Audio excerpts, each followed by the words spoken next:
of camber as well, then that challenge comes into play.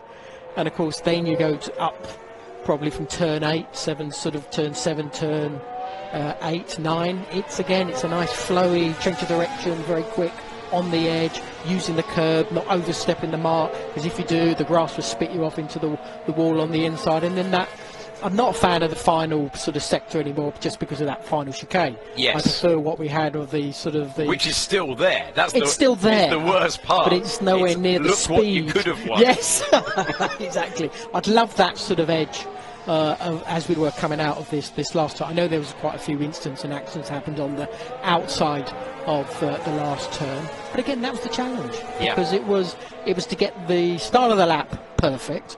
Then when the tyre was sort of worn itself out, you had to get through it more basically flat out again, and it was always sort of moving around underneath you, but you had to get your foot flat, and that was the buzz that you get. So yes, the drivers do like coming here. It's much better now, actually, at this time of year, because it's quite cool. The track's normally sort of better for the speed. It's when you come to a Grand Prix weekend, and if you get a very, very hot one, the track's quite a difficult one. It's a bit of a beast, because the tyres don't like the temperature, but then don't like the sort of temperature that's in the tarmac itself, and then the car sort of moves around a lot more. You haven't got that planted testing feeling that you sort of get early on. So it'd be lovely, actually. Maybe I should do a Grand Prix this time of year.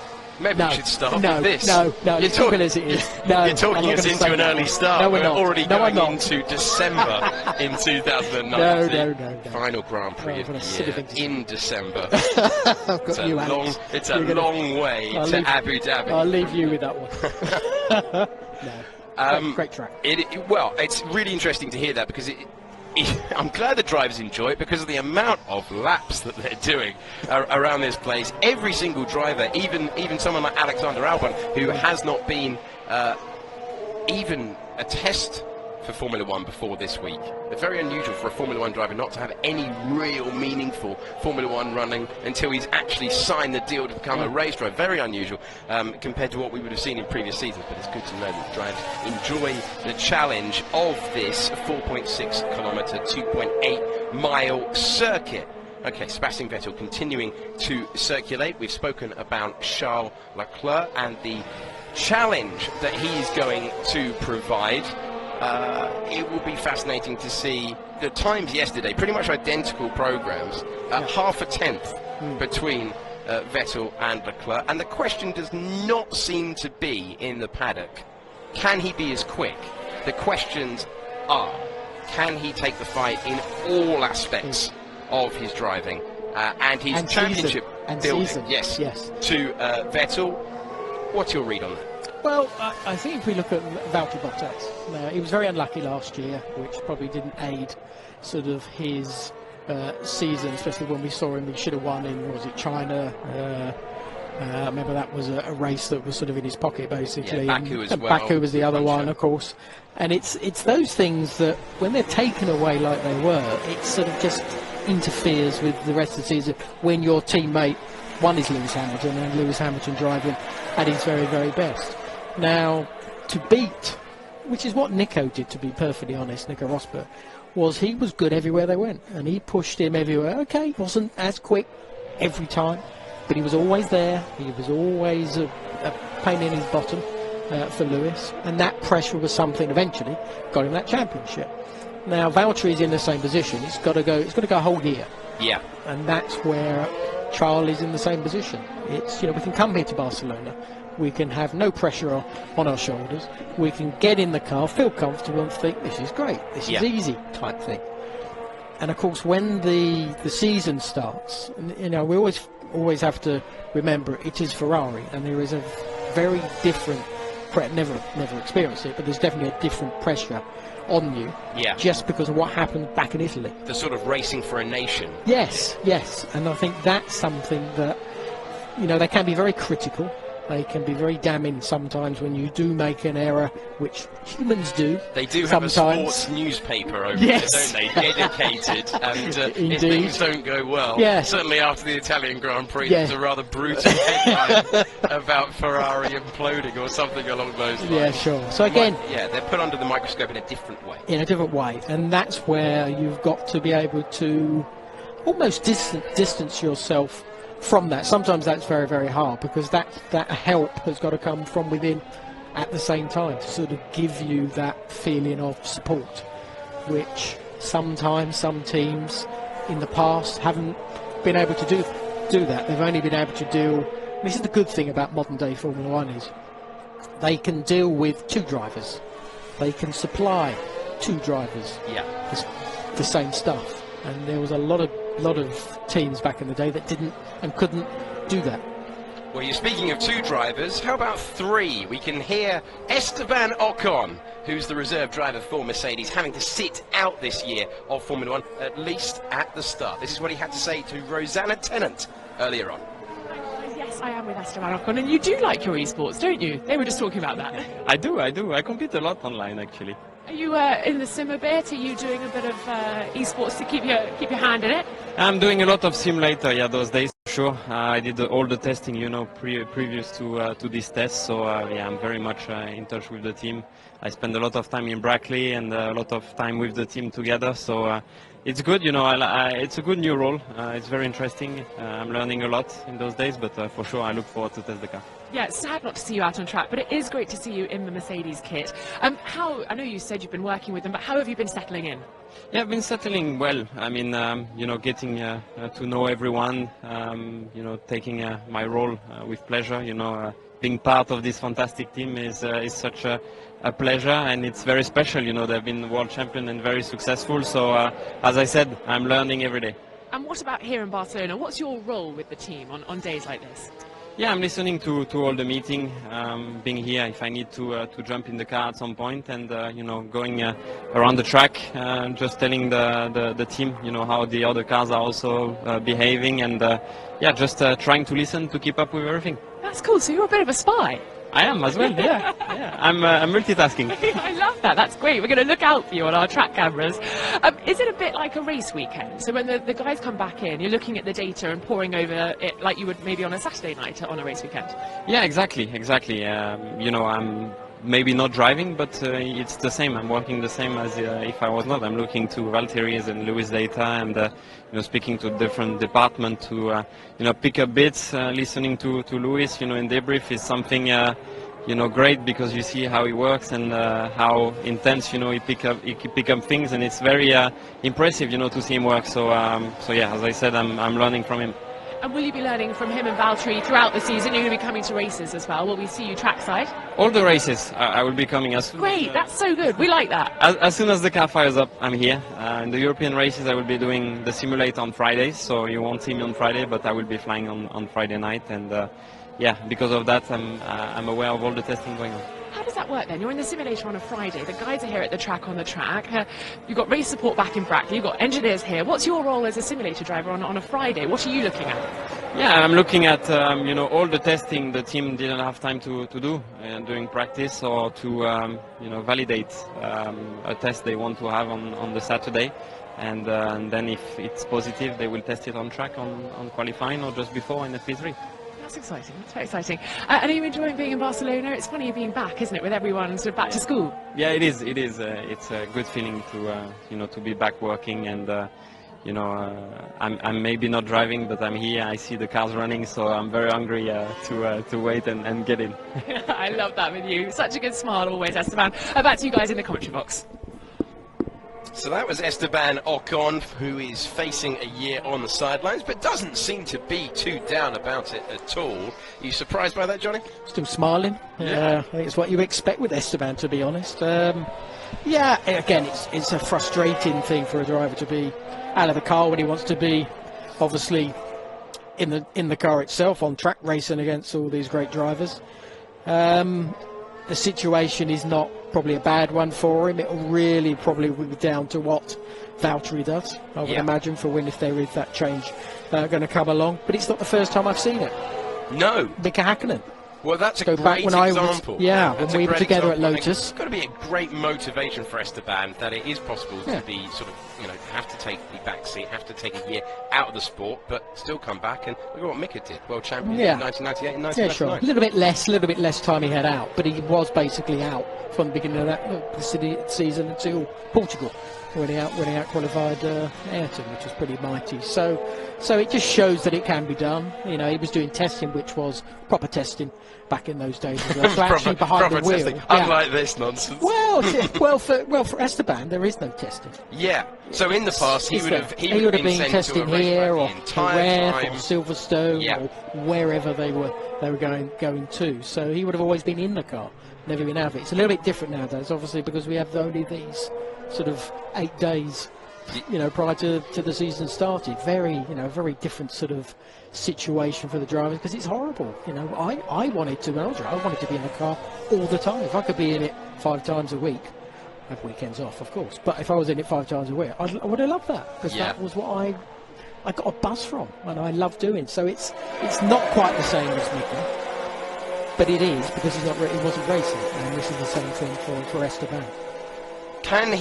What positives can he draw from having to take a year back? He is going to be around the team that, make no bones about it, he wants to be in for 2020.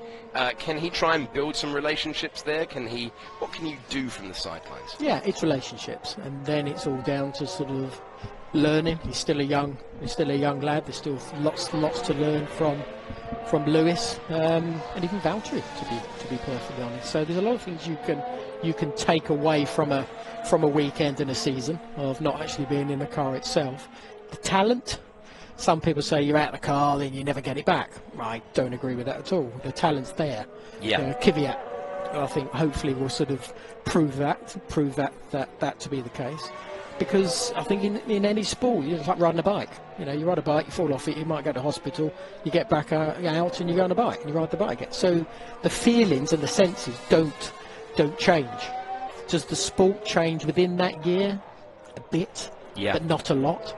But I think you grow with it as well. He's still going to be very much involved in the team itself, or knowing what's going on, maybe sitting on briefings as well. So all that is something that just keeps that mind ticking over. I'm ready, and when that opportunity comes, I can do the job. And that's what he is. And luckily he's that laid back, smiley, happy character that will be able to get through the year as a smiley, happy character, and that's great, because I think that will only benefit him when the chance comes, and I hope it does, because I think we all will miss him in the season, because he's great to watch. The little feisty little incidents that we've seen with him and Sergio, and the team having to deal with all that. This is what I was going going to on, ask but it's you. great. All that stuff is brilliant, and that's what we want to see. We don't want to see all nicey and after you, sir, and after you. That's not. This is proper Formula racing. One. Well, it's racing. Yes. Doesn't matter if it's Formula One or karting or Le Mans or whatever. Racing is racing, and racing is what all of us, and especially these guys on track, have learnt that skill set over their careers in motorsport. It's very interesting that you bring up the contact he's had through his career with his then teammate Sergio Perez. Does that place a little bit of a question mark over team harmony? Because there's no doubting Esteban's speed, but the one thing that Valtteri Bottas has brought Mercedes after replacing Rosberg is speed, and he's very much been a team player, as we saw in Russia last year. Yeah. Will that be a factor, or are they just going to look at who's the quickest I think driver? there was always supposed to be a factor with Fernando, but they didn't really sort of want to take the risk of having Fernando in there, because Fernando is a little bit more the Latin temperament, the fire Latin temperament that comes out. We're going to miss him as well. But unfortunately, the situation that sort of happened over the last sort of 5 or so years didn't enable him to sort of go anywhere else, which was a shame for the talent that was there. So anyway, so for Esteban, the positive thing he's got Toto, and Toto will be able to back him, and when you've got backing, that always helps. All right, let's go downstairs one more time to Natalie. Hi, yes, and great to see you. This morning was a bit tricky. You got a fair amount of laps in, 48 was it? Yeah. Before the failure of the car. Just tell us about it. No, it was really good morning. We got a lot of laps in, that was the goal of this morning, get a lot of miles in the car. And, you know, we went through the whole test plan that we wanted to go through.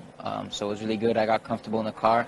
I adapted quite quickly. I was surprised, and the car felt really good.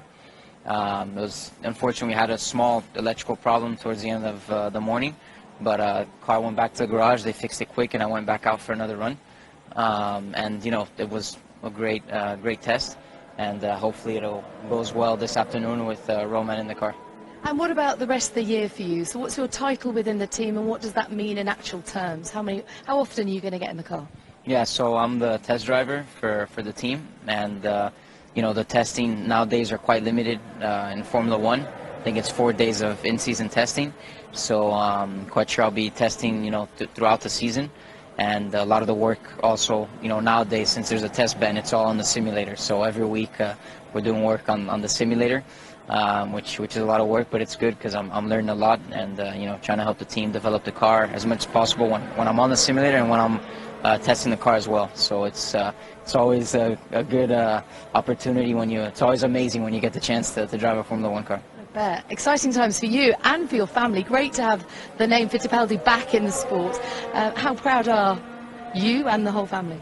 No, of course I'm proud. Obviously, the goal is one day to be a race driver on the grid. That's the goal. And but to be able to test and to be able to be working with the Formula One team so closely is great. It's something to be proud of. My family's happy as well, but we're going to keep pushing, yeah. A little bit of pressure as well? No, I mean, the pressure is part of it. I mean, you know, in all competitive sport, there's going to be pressure. But at the end of the day, I'm doing what I love. And, you know, my goal is always to be out there winning races. So there's no one that can put more pressure on me than I put on myself, you know, because I want to do well, yeah. You know what? You can see that by the big smile on your face. It's lovely to have you. Great addition to the sport. Thank you, thank you. How good was that to see a Fittipaldi on the racetrack in a black and gold car earlier today, Johnny? With an accent I've never heard so clearly American from a Brazilian as well. You could tell he was a Fittipaldi. Yeah, indeed, you certainly could. Yeah, the black and gold is quite fitting, isn't it, with old Emerson doing the old JPS many years ago. So yeah, it's interesting to see. Nice young lad, seems to have this sort of Fittipaldiness about him, which is, you know, well, if it works out for him, can carry him very far, because his ability, his racecraft, I think, has been sort of pretty impressive with what I've seen, and I think that's something that will really come to the fore when he get himself in a proper position in a Formula One team. So let's hope so. It'd be great to have that name back in Formula One. And he came to a stop in the morning session, something we saw again with Haas this afternoon in the opening hour. Also, to recap what's happened today, Carlos Sainz had a spin down at the turn 15 chicane, didn't make the chicane, ended up in the old part of the circuit that we were talking about afterwards. Then Romain Grosjean coming to a halt for Haas, and that's their third stoppage of the test so far with a technical issue. And if you are just joining us, Williams have made it to the test, and they have posted one lap with George Russell earlier on. That brings us up to date in what is turning into a much nicer afternoon than morning. It's a bit chilly, it was a bit cold and overcast earlier on, and the sun has broken through. Good news for the teams. We heard from Franz Tost earlier in the weekend that he was almost frustrated about how cold it was in the mornings here. That has been rectified by the sun this afternoon. Now, we've been speaking about the third driver for this team as we see Hamilton go down to turn number 1, Esteban Ocon, and also mentioned Williams had a bit of a difficult time. Don't want to focus on that so much because I think that's been covered a fair bit in the last couple of days, but do want to focus on what is a phenomenal story, the return to Formula One for Robert Kubica. Yeah, isn't it just? It's a brilliant story, of course, as we all know. There's a lot of doubters out there say that it's not sort of possible, it shouldn't happen. Some say it's sort of a bit dangerous. Personally, I think it's a good thing.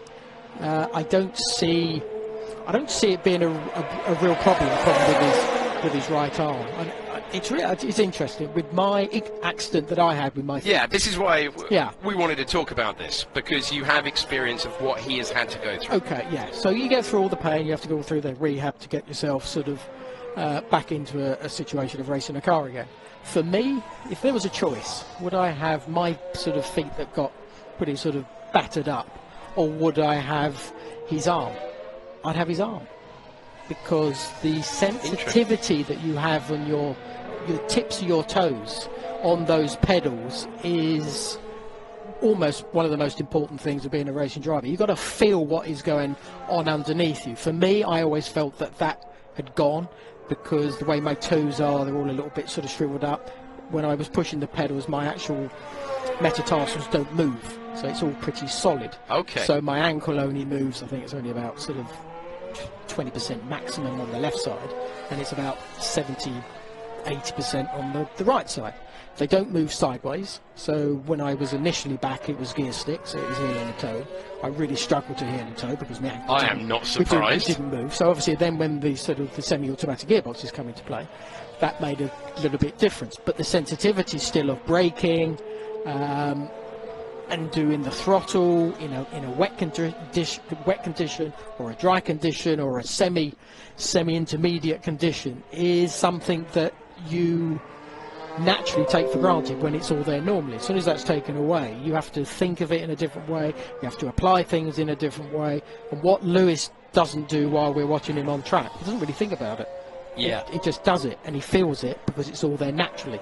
Take the natural part away from it, from the feel, it then becomes a different animal. So then you do Robert. Robert's still got those feelings. So those feelings of that sort of immense talent that we saw at BMW, for example, are still there. The arm itself is, you do a handshake with him, and he's got quite a good handshake, to be honest. It's, you know, it's not crunching, because obviously the way that the handing doesn't move. But he says for sort of clamping onto the steering wheel, it's not a problem whatsoever. And as we saw, I think, in Abu Dhabi, he uses on a tight corner, he used the palm of his hand to then push the steering further around, if we went nose hairpin, for example, in Monaco. So I don't see that as being a big problem. The one thing I think we saw him struggle with a little bit was all the changes of the buttons, the settings that sort of he's being told to do either prior to a start or during the race in itself, can only be done on the left-hand side. And his gear shifting is only on the left-hand side. The right hand only holds onto the steering wheel. So he does it look like Jacques Villeneuve. He had a paddle shift mechanism that he flicked it away, and I think that went up, and he pulls it and it goes down. So he's got that mechanism on. But while he's shifting, because these things shift so damn quick, they do, he's got to somehow get across to fiddle a button before the next shift comes along, and with that one hand. And if you look at that's harder. But can he adapt to it? I don't see any reason why not. It's worth saying that. If you go back to Lewis Hamilton's pole lap in Singapore, the amount he is changing mid-lap to underline that is absolutely part of modern Formula One, making adjustments. I think we pretty much saw it begin with Michael changing the brake bias, and then it has grown and grown and grown. Constant adjustments being made, corner to corner to corner, and that's what you're talking about. That's more of a concern for me. Well, that's just speed. That's just only going to affect the ability for him to have the absolutely perfectly tuned car in every shape or form. So that's something that, is he going to struggle with? Will he be able to do it? Will he sort of change the setup of where the buttons are? Probably, because I'm sure there is some way to be able to do it with maybe a toggle type switch. And maybe do it that way. So I think he'd be able to adapt. It's amazing. I know that from my experience. It's amazing how the body can adapt, but it's just how much it adapts to give him the ability to have some speed. It's great to see you in red. I have to say, it suits you. How are you? Very good. Well, a little bit of rest was good after the season, but very good to be back on track. Very happy how it's going for now. So let's see now today and then the final déjeuner of T1. I know that you can't read too much into testing, that's what everyone says, but the Ferrari does look great. Not just the matte red, but also the reliability, the pace, everything.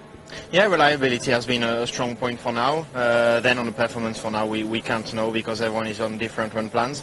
But we went through the plan we wanted every day so far, so hopefully it will continue like this. Enjoy. Good luck. Thank you. Good to hear from Charles Leclerc, looking good in scarlet Ferrari colours there. and he must have been so proud when he pulled those colours on as their race driver for the first time. Again, displaying in that interview, Natalie, just calm as he has been at every stage, whether he's been winning in GP3, whether he's been winning in Formula 2, his season. How impressed were you last year when he changed his driving style to suit Formula 1 and recognised that he needed to do so quickly? Yeah, I think I'm impressed with him in a similar way with Jenson Button, actually, because of his father.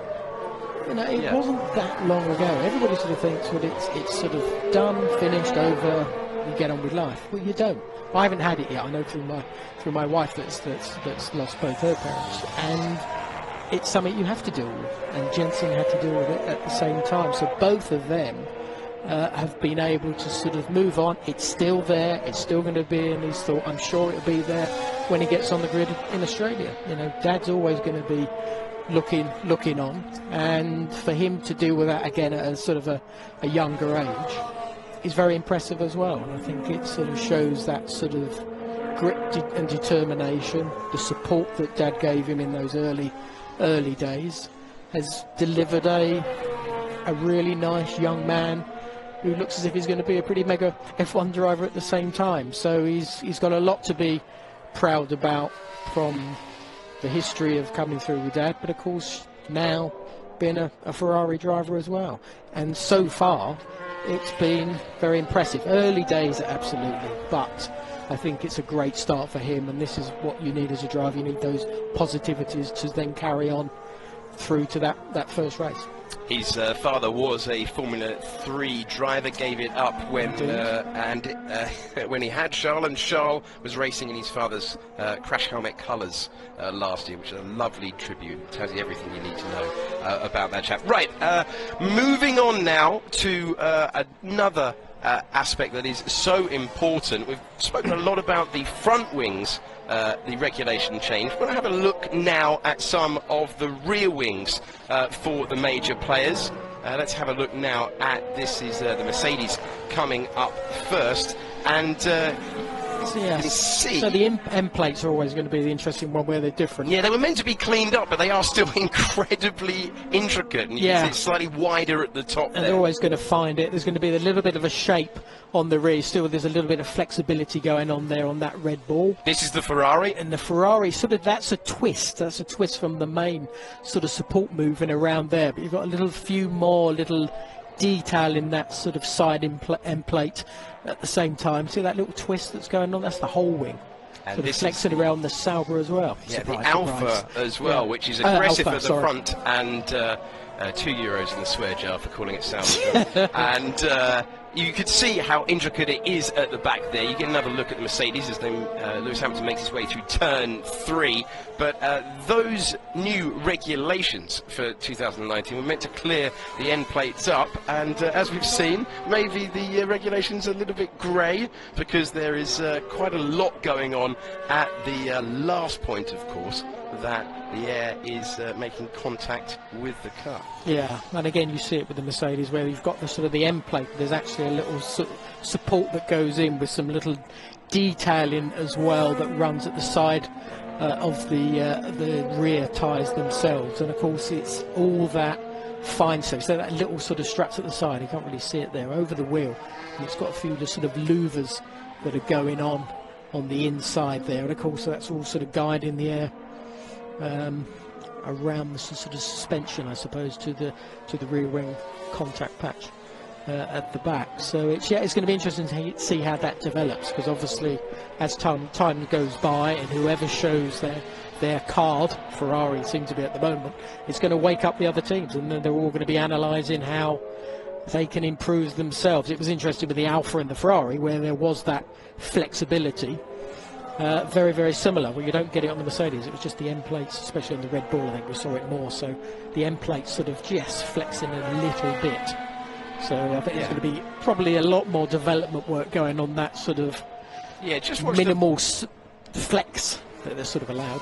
Yeah, vibrating side to side, that Mercedes rear wing. Maybe if we just stay with this for the moment, you get an idea. Maybe not on a corner like this at turn number 5, but when he takes it up to speed, certainly around this part of the track, you are seeing more in terms of vibration Yeah, at the quite stiff. Mercedes. It's quite stiff Yeah. looking, isn't it? The rubber It is. goes It sideways, absolutely is. but it sort of stops. Very, This is very the part of the quickly. racetrack which will give you a good idea. Yeah. Watch under braking here down. He's going slightly slower at the moment, Lewis Yeah, Hamilton, but you you get can the see it. idea. It Yeah. is vibrating in But the it's background. stiff. The Ferrari looked different. I know it was a sort of a slow speed cam, but it was the flexing the other way. I know it was sort of, we saw it round a corner, so a little bit different. But they're sort of different philosophies. The one team that has always been amazing to me, I think, has always been Red Bull. Yes. Because every time we normally see them sort of in the qualifying or early part of the race, there's a lot of sparks going on underneath. And you thought, well, how does that happen? You know, you've got the floor, so how does that, if the floor doesn't flex, then the floor's just going to wear out. But somehow there's got to be some sort of flexiness going underneath, which allows them to run that low, which then allows them to sort of have one a little bit more mechanical grip. But aerodynamically, there's a reason for them doing that. So there's got to be a floor flex that is coming into play, which is what they're able to sort of utilise. We know they've had the car sort of raked like Yeah. they all are nowadays, but they've Absolutely. had it for years. It's always so extreme on the Red Bull. yeah. You always but notice how long that. has it taken everybody else to get there? It's true. It's true. amazing how And- far ahead of the game they were. And one of the reasons that we have the sparks back in Formula One is because they changed the material Sure, under but they the car to spark try more and than stop others. Yeah, that flexing yes. that you're talking about. But that's where they're sort of very, very clever, it seems. Don't know what exactly they're doing, but there's definitely an element of some very clever design going on underneath. The dark They're all arts checked of out. Formula One. They're all checked at Yes, scrutineering, which scrutineered. that changes, Yep. because they can do it themselves.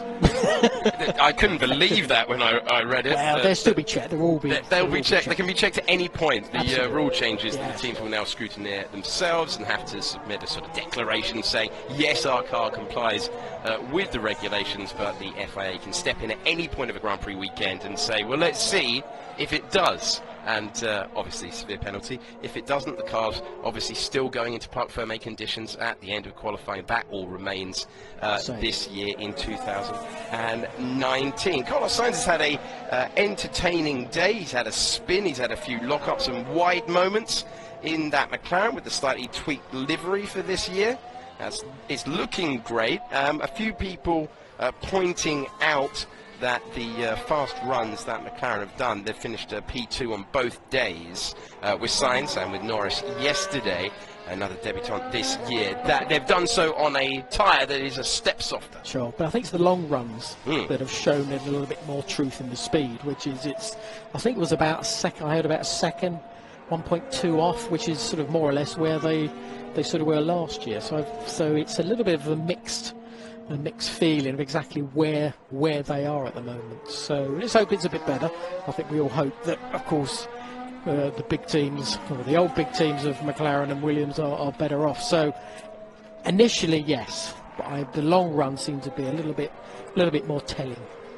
So Kimi Raikkonen has set the fastest time of the day, a 1:17.7, and it's great to see him with the team that he started in Formula One under a different name now, but Kimi Raikkonen with that 1:17.7, the fastest lap of the day that we have had so far, as we focus at the moment on Daniel Ricciardo coming round the final corner. But let's have a look now at Kimi earlier on today in what is a very cool and retro angle. Here we go. This is him shortly before he started his run, and whilst he had a look at this and Johnny talks us round what Kimi Raikkonen will be up to, change in the commentary box as I step back and we say hello once again to Will Buxton. Well, you can see everything with the gear changing that was going up as we go towards turn one, and that's where we talked about Robert Kubica. All that shifting's going on, but he's got to change the buttons at the same time. But he's just gone through turn 3 there into turn 4. All shifting down nicely. Again, very important to have that small soft shifting going on, because obviously unsettling, because there's little bumps around this track that can be very, very difficult, because they seem to be placed in exactly the wrong position, so it makes it very difficult. This is the left-handers who go up the hill to that real quick, lovely right-hander at the top down to the back straight as he flies through there. See the steering angle, it's very nice and smooth with that Alfa Romeo, and I love this sort of left and then second left, because it really does lean on the rear end. You need a very, very stable not much actual steering going on there. We'll see in ball. So lovely to see.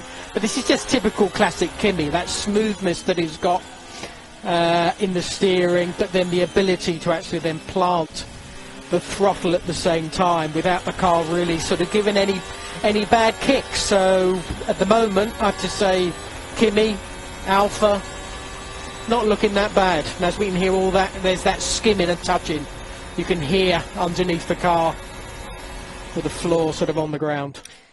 That Lovely Alpha, stuff. it really does look together, doesn't it? Yeah.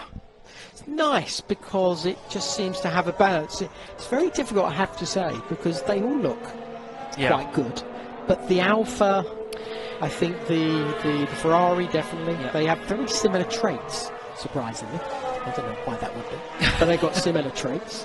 The Renault earlier on, I think I only saw when I was watching yesterday, I think it was yesterday, that looked quite good as well. Change of direction, remember the final chicane looked very good as well. It's good to see the Williams back on the track. This That's is nice. entirely it. Today is very much a shakedown day for Williams as the Ferrari goes past. Great to see them out. I was down in pit lane when they rolled the car out of the garage for the first time, and there was a round of applause from the grandstand and from the other teams to see them all actually finally out on track. It's good to see that community spirit still exists. Well, it does. I think I'm one of those. I hope every year, and I have done probably for the last 10 or more years, that they have a good year. Yes. And we've had some sort of good ones. So they're everyone's sort of second favourite team, yes, aren't they? it is. It's amazing. That's still there, though. Yeah. And that was created by, Frank many years ago. And it's still with us today. And I think it's great. And let's hope that it all does come together, especially when we've got a Brit sitting in that seat at the same time. So Interesting. Mr. Russell has a good season. The side pod's very distinct cut back. It almost, it looks like a sort of a set of quite rounded hips. Yeah.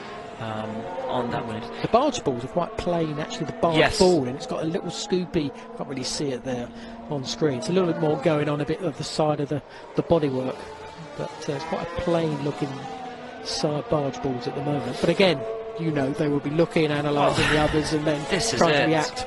This is it. I mean, particularly for them, they've had a couple of days to do nothing but look at everybody else and see what's working. I don't think they had time to look at anybody else. No, to be honest, no TVs, no nothing. They do. I don't think they did.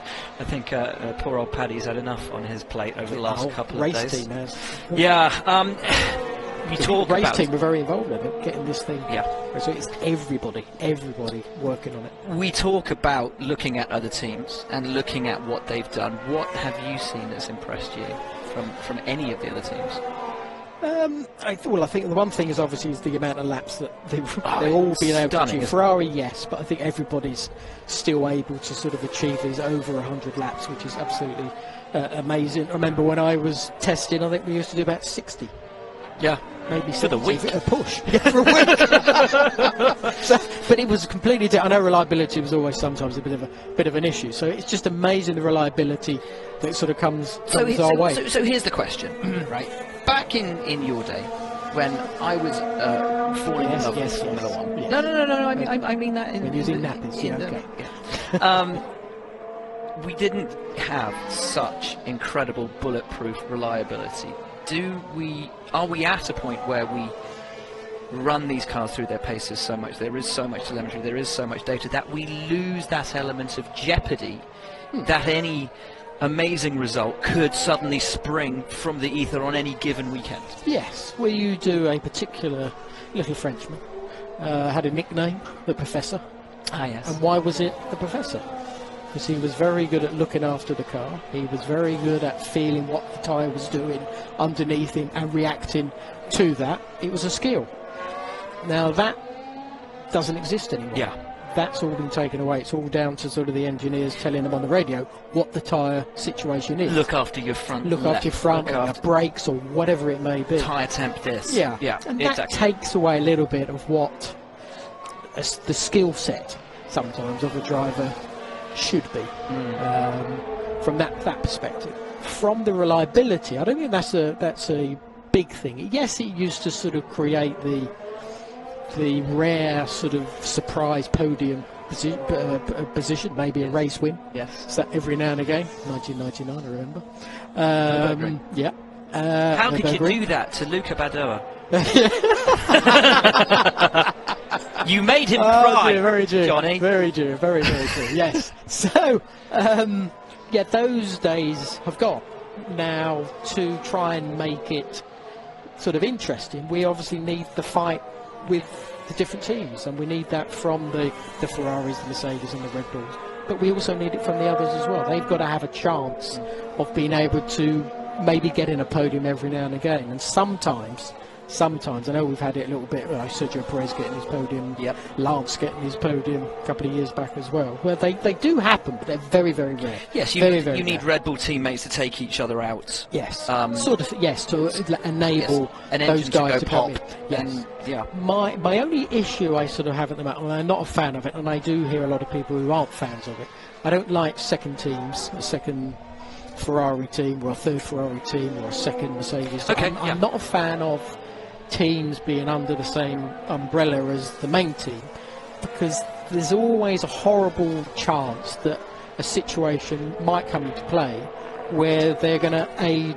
and benefit from that relationship that they've got. I like the old school McLaren, Tyrrell, Stewart maybe when he was around, Surtees, all these teams that were involved. When I started, it was 39 cars. There was a pre-qualifying. Yeah. But there were 39 cars at a given race weekend in 89. And some of them were good, some of them were shockingly bad. I was wondering what you were going to say. Yeah, some of them were shockingly bring out the they were swear jar. shocking, unbelievable shocking. So, but there was this, the team rivalry, I think, is very important. But and the finances wouldn't allow that now. We couldn't have why the not? small independent Yeah, why not? teams. Why They're not? there now. Well, the Williams is what, 120? I always thought Force India before was spending about 80. They Yes, did but a good job at 80. that's what I mean. That's what I mean. But they did a good job at 80, so why can't we make a But who's got 80 level million? playing field? That's what if you wanted pre-qualifying, Yeah. and your budget to get a car even for pre-qualifying was 80 million, and Yeah, if you but didn't you can't compete qualify with for the 300. race, You can't compete with 300, that's can true. you? That's my thing. The differential is so large. Now, how do you control that, police it, is another problem, because obviously certain teams aren't going to agree to it, Yep. which I totally understand. There's old Pierre there. there is Pierre. Which is good. Now let's have a chat about Pierre. Yeah, Well, let's. we were lucky this morning on F1 TV to have Franz Tost and Graham Watson up in the commentary box, who obviously worked with Pierre last year at Toro Rosso. Yeah. Know him well, and obviously worked with Max Verstappen and know him well from his Toro Rosso days as well. And they are very much of the belief that Pierre is going to give Max a bit of a shock. Well, let's hope so. Because I think it's good for us, good for him, Yeah. Pierre for sure. It's maybe not so good for Max, but it's great for us, and that's where it sort of follows up. That's what we want. Absolutely. But, we've got the Charles Leclerc, and it looks as if with Sebastian, he's going to give him a hard time. So that's great. In the rivalry within a team, And you want that. And we you want that. need that, We don't need you? that, And for the absolutely. teams to enable that to happen, to not favour one over another, but to give both a fair crack at the whip and say, have at it. yeah, exactly. I don't want them to stop it. Yeah. We've seen team orders sort of happen at the Yeah, same no one time, wants and I'm not a fan of that.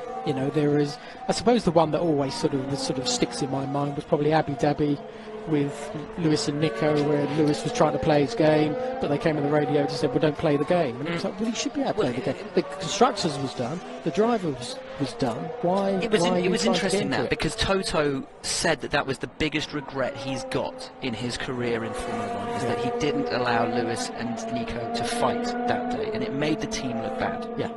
And he said he constantly regrets that he did that he made the order for them not to fight. But then we roll into last year in Russia, and the team employed team orders. Yeah, sure. Yeah, but that's always going to be. The team will always come first. Yeah, And that's where there's one team. Their priority is to win the drivers' championship. No, the drivers' championship. Well, Who is that? Sorry. There's one team. One team priority is to win the drivers' championship. And who is that? It's a dull red one. Oh, the dull red one. And that's history.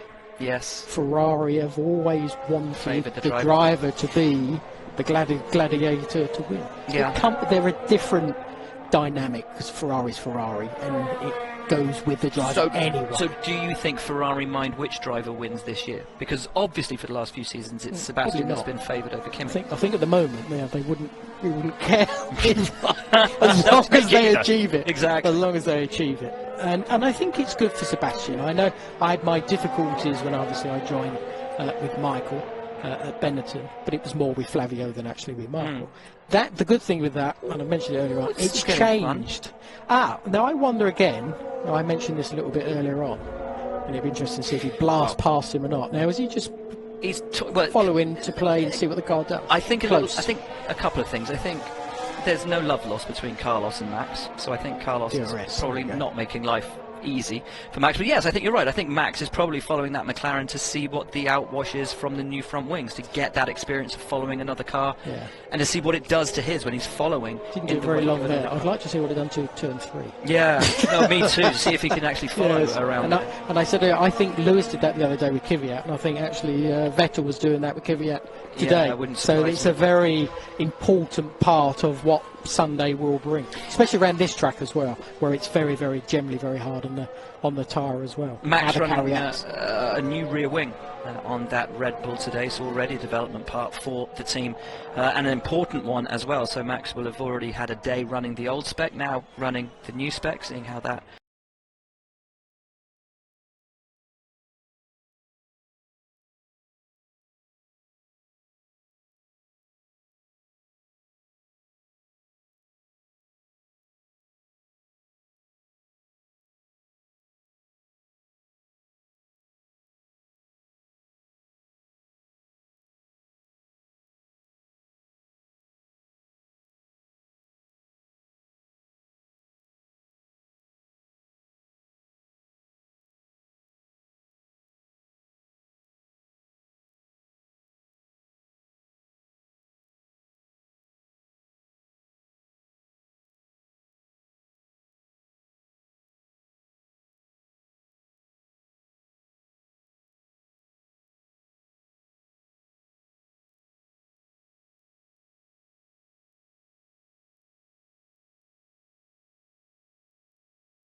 The medium-high downforce, as I said, we took to terrestrial, didn't do anything. It was just drag, pure drag. So as I said, You see, now so that they was would have figured frustrating. that all out in No, they would have been CFD, before they wouldn't even gone there. Yes, They would exactly. never taken those rings to Estoril in the first place. Exactly. This is what gets back to what we're talking about. Is there too much damn data? Well, yes, there is, because I think that, to me, I'm still one of these. I don't. Purist. I still don't like the radio communication. Do this and do that. I know we went through all that stuff in Azerbaijan. Yes. With Nico and Lewis. I mean, that was Nico silly because that was there's a problem, but you've got to figure out what it is. Do you remember it? Was you had yes, to but sort of reverse then my engineer thing, it. yes, but then my thing is reverse engineer it. We'll make it more simple then. Again, but of course, for the purist of the engineers within the teams, And it has want always it been an to be. engineering and human Yes. endeavour. But I want the human to actually be human when he's in the car and actually, like I said earlier on about the professor. Yes, and Alan feel Prost. and Yeah. Yeah. And if you're being told the tyre temperature, I knew when I spun up the tyre that the core was going to go hot. Yeah. Then I was going to lose grip. So then I knew, well, I can't do it for the next lap. Yeah. So I had to then ease it up. Then I'd have to build it up. So I had to sort of gauge where it was at, rather than someone telling me. It was quite funny on the So- first day of testing here, the number What of a roar, complaints what from a roar. drivers over the drop in rear temperature Yes. on the tyre blankets, and we can't go out and push straight away. Oh, diddums. You know, it's going to take you an extra lap to get the tyres up to temperature. Deal with it. Yes, You're exactly. an F1 driver. Exactly. that was the whole thing. Yeah, you know it. Yeah, so deep. So react. Be I better. know. It is was, funny. was it Patrick Head's line to, I believe it was Ralph Schumacher, whatever it is you do it better. Yes, exactly. I know. But it's good in some way because it just shows what these beasts are all about. Yeah, even totally. these guys, as good as they are, they can still bite and they can still catch you out. So And it's good in that's- one way. But that's the thing, isn't it? You know, you need to see that human element, that Yeah. these things can still bite you. That when you aren't quite on it, you're a wow. nowhere.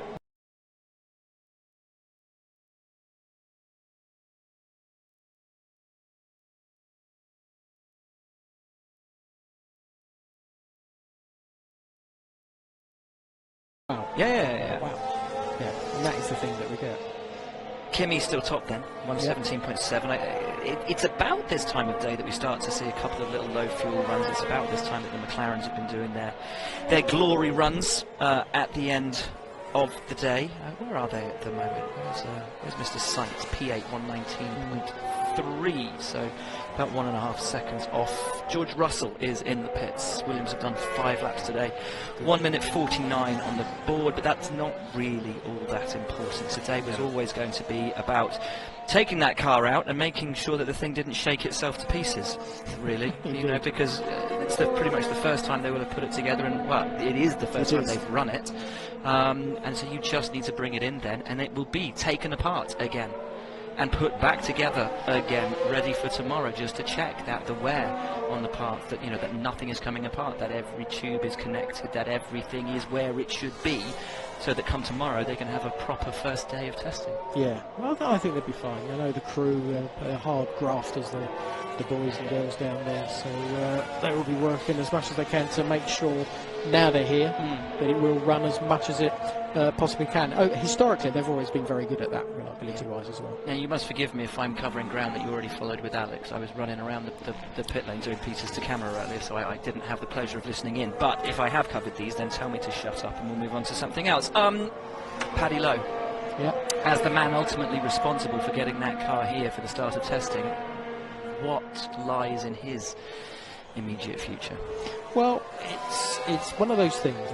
We only briefly brought up sort of Williams, where we've had this before, where teams turn up late. I remember they flew in the car. Actually, I think they were here for the first day, but they flew in that morning. I think, if I remember correctly, very, very late. And it's happened in the past. I remember when I was this isn't the first in Lotus and Benetton. I remember we had the same thing. But again, we didn't have a Barcelona test date fixed. We had a window where we knew it'd probably get done by that date. We can pop down at Silverstone and we can run it. So it's very different now. When you've only got 8 days. Yes, that's precisely. That is it. Precisely, and they're fixed in concrete. It's not flexibility or anything Yes. else. So the car being late, okay, it's frustrating, yes. The biggest thing, I suppose, now for Paddy, it's got to perform. Yeah. That's the reality. I mean, if you're late It's and got to you're come in. Yes, exactly. That's the thing. Exactly. Late If you're and late slow. and slow, big problem. Late and medium or good or whatever. If fine. you're late and you pull a brawn and you're 2 Doesn't seconds matter. quicker on heavy Absolutely. fuel, Well done. you're golden. Yes. Yeah. Yeah.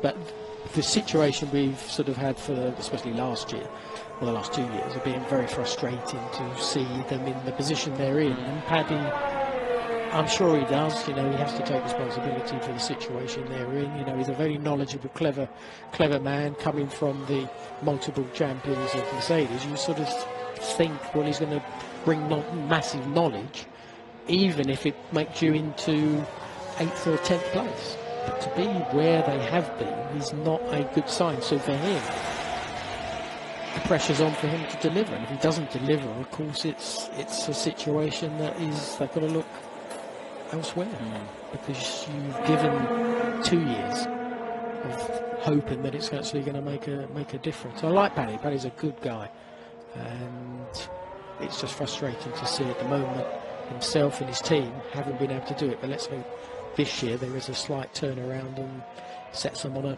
a positive direction. Now, you have raced at a team defending a world championship. You know the pressures that are incumbent on that team. If you're Mercedes going into defending your 5th consecutive world championship, how hard is it to maintain that, not the drive to win, because the drive to win, I imagine, is constant, and regardless of what team you're in, where you are in the grid, that same drive to achieve remains the same, but the expectation to bring home the victories, to bring home the results, how tough is that to be a part of it? Well, I think it's something that, I don't know, the mentality of motorsport people is to move things along as quickly as you can. I've never really met anybody that sort of just sits back and accepts where they are. They're always trying to sort of improve it in whatever shape or form that is. Now, Mercedes, as successful as they are, want to keep getting that success, because it goes into the record books. One, it's good for the brand. Yes. One, it's good for Toto, who's sort of, you know, they're sort of running it with the old sort of nice piece of big rap sheet he can take to Mercedes at the end of the year and say, there you go, 1 2 1 2 1 2 1 2. Yes. So the motivation is always going to come from a certain direction, and I think Toto is highly motivated personally as a sort of an ex racing driver, and he carries that through very well into the team, and I think the team react and have reacted in a very positive way. But the creation of it obviously was probably a little bit further back, obviously with Ross, and how Ross was able to get it into a very positive position, and they've just carried that on and actually fettled it very, very, very well. Smart, Yes. very smart. Now, you used a really interesting word there, which was how they've reacted. And I think, personally, over the last 2 years, Ferrari have turned up with the better car and the team to beat. And ultimately, it's the way that Mercedes reacted to that, to outperform them on track, outthink them, outrace them, outdevelop them, crucially, that has handed them their last 2 drivers and constructors world championships. If they have to do that for a 3rd consecutive year, do they have it in them? Or is that workload of not just having to fight for race wins, but to overcome somebody that's done in the first instance a better job than you? At what point does that toll become too much, and Ferrari do or are able to take advantage of the leg up, of the advantage that they have at the start of the season? Well, when you have the two, and you put them sort of side by side, Mercedes, Ferrari, you know, the strength is with Mercedes as a whole, as a whole year, as the relationship and the positivity and the ability to get the goods out of Lewis is why they're so strong at the moment. Lewis is driving next best. He's at a peak, I think. But they've been able to manipulate that in the positive way, allow him to do what he wants to do. Then he turns up on a Sunday and he does the job. Yes, and he does that very well. I was probably one of those, and Damon as well, a bit critical, flying around here, LA here, and New York there, and turning up in Barcelona a little bit late, blah, blah, blah, blah, blah. But you can't take away what he's still achieved anyway. So it works for him. Now, Mercedes have enabled that to happen. Then you go to the other side. of the garages, and you've got Ferrari. And Ferrari have, like you said, they've come up with a good car. Personally, they've got a good driver in Sebastian. He has made his errors, but has he made the errors because the whole bubble of Ferrari and the pressures that are within Ferrari itself, the pressures that are in sort of the media and Italy itself, and the expectations, something that are placed on Sebastian's shoulders? Lewis doesn't have that. He's got none of that whatsoever. He's got what probably Michael had. He's got everyone believing he is the best. He's the best we've ever worked for. And I remember Ross always saying that was something with Michael. He was the best. So for them, they would do anything for him. But when you give and do anything for whoever that may be, you're always going to get a better human reaction, which then the human reaction becomes the speed that you see on the track. So Ferrari have got to get the whole dynamic, maybe the change has come with the Riva Bene moving aside, and that's something that Sebastian has mentioned. So that's almost starting to be a sort of a positive flip. Indeed. And now it's really down to them together, and Charles as well, where they've got to be able to manipulate it to be better than they've ever done before, but better than Mercedes. And it started well. Now it's just keeping it. We know what the development can be in these things and how quick it is. Now Ferrari look as if they have the advantage. Got to keep it now. Not just rest on your laurels and think, right, we've got it. Australia will turn up. We'll do the job. Well, if the last 2 It'd years, have changed. exactly, It'd the have last changed 2 so years much. have shown Ferrari anything, it's that they can't rest on their laurels because Mercedes, and in particular Lewis Hamilton, will be gunning for them. The man who is gunning for his 6th Formula One World Championship, Lewis Hamilton, caught up with our Craig Slater earlier today. Do you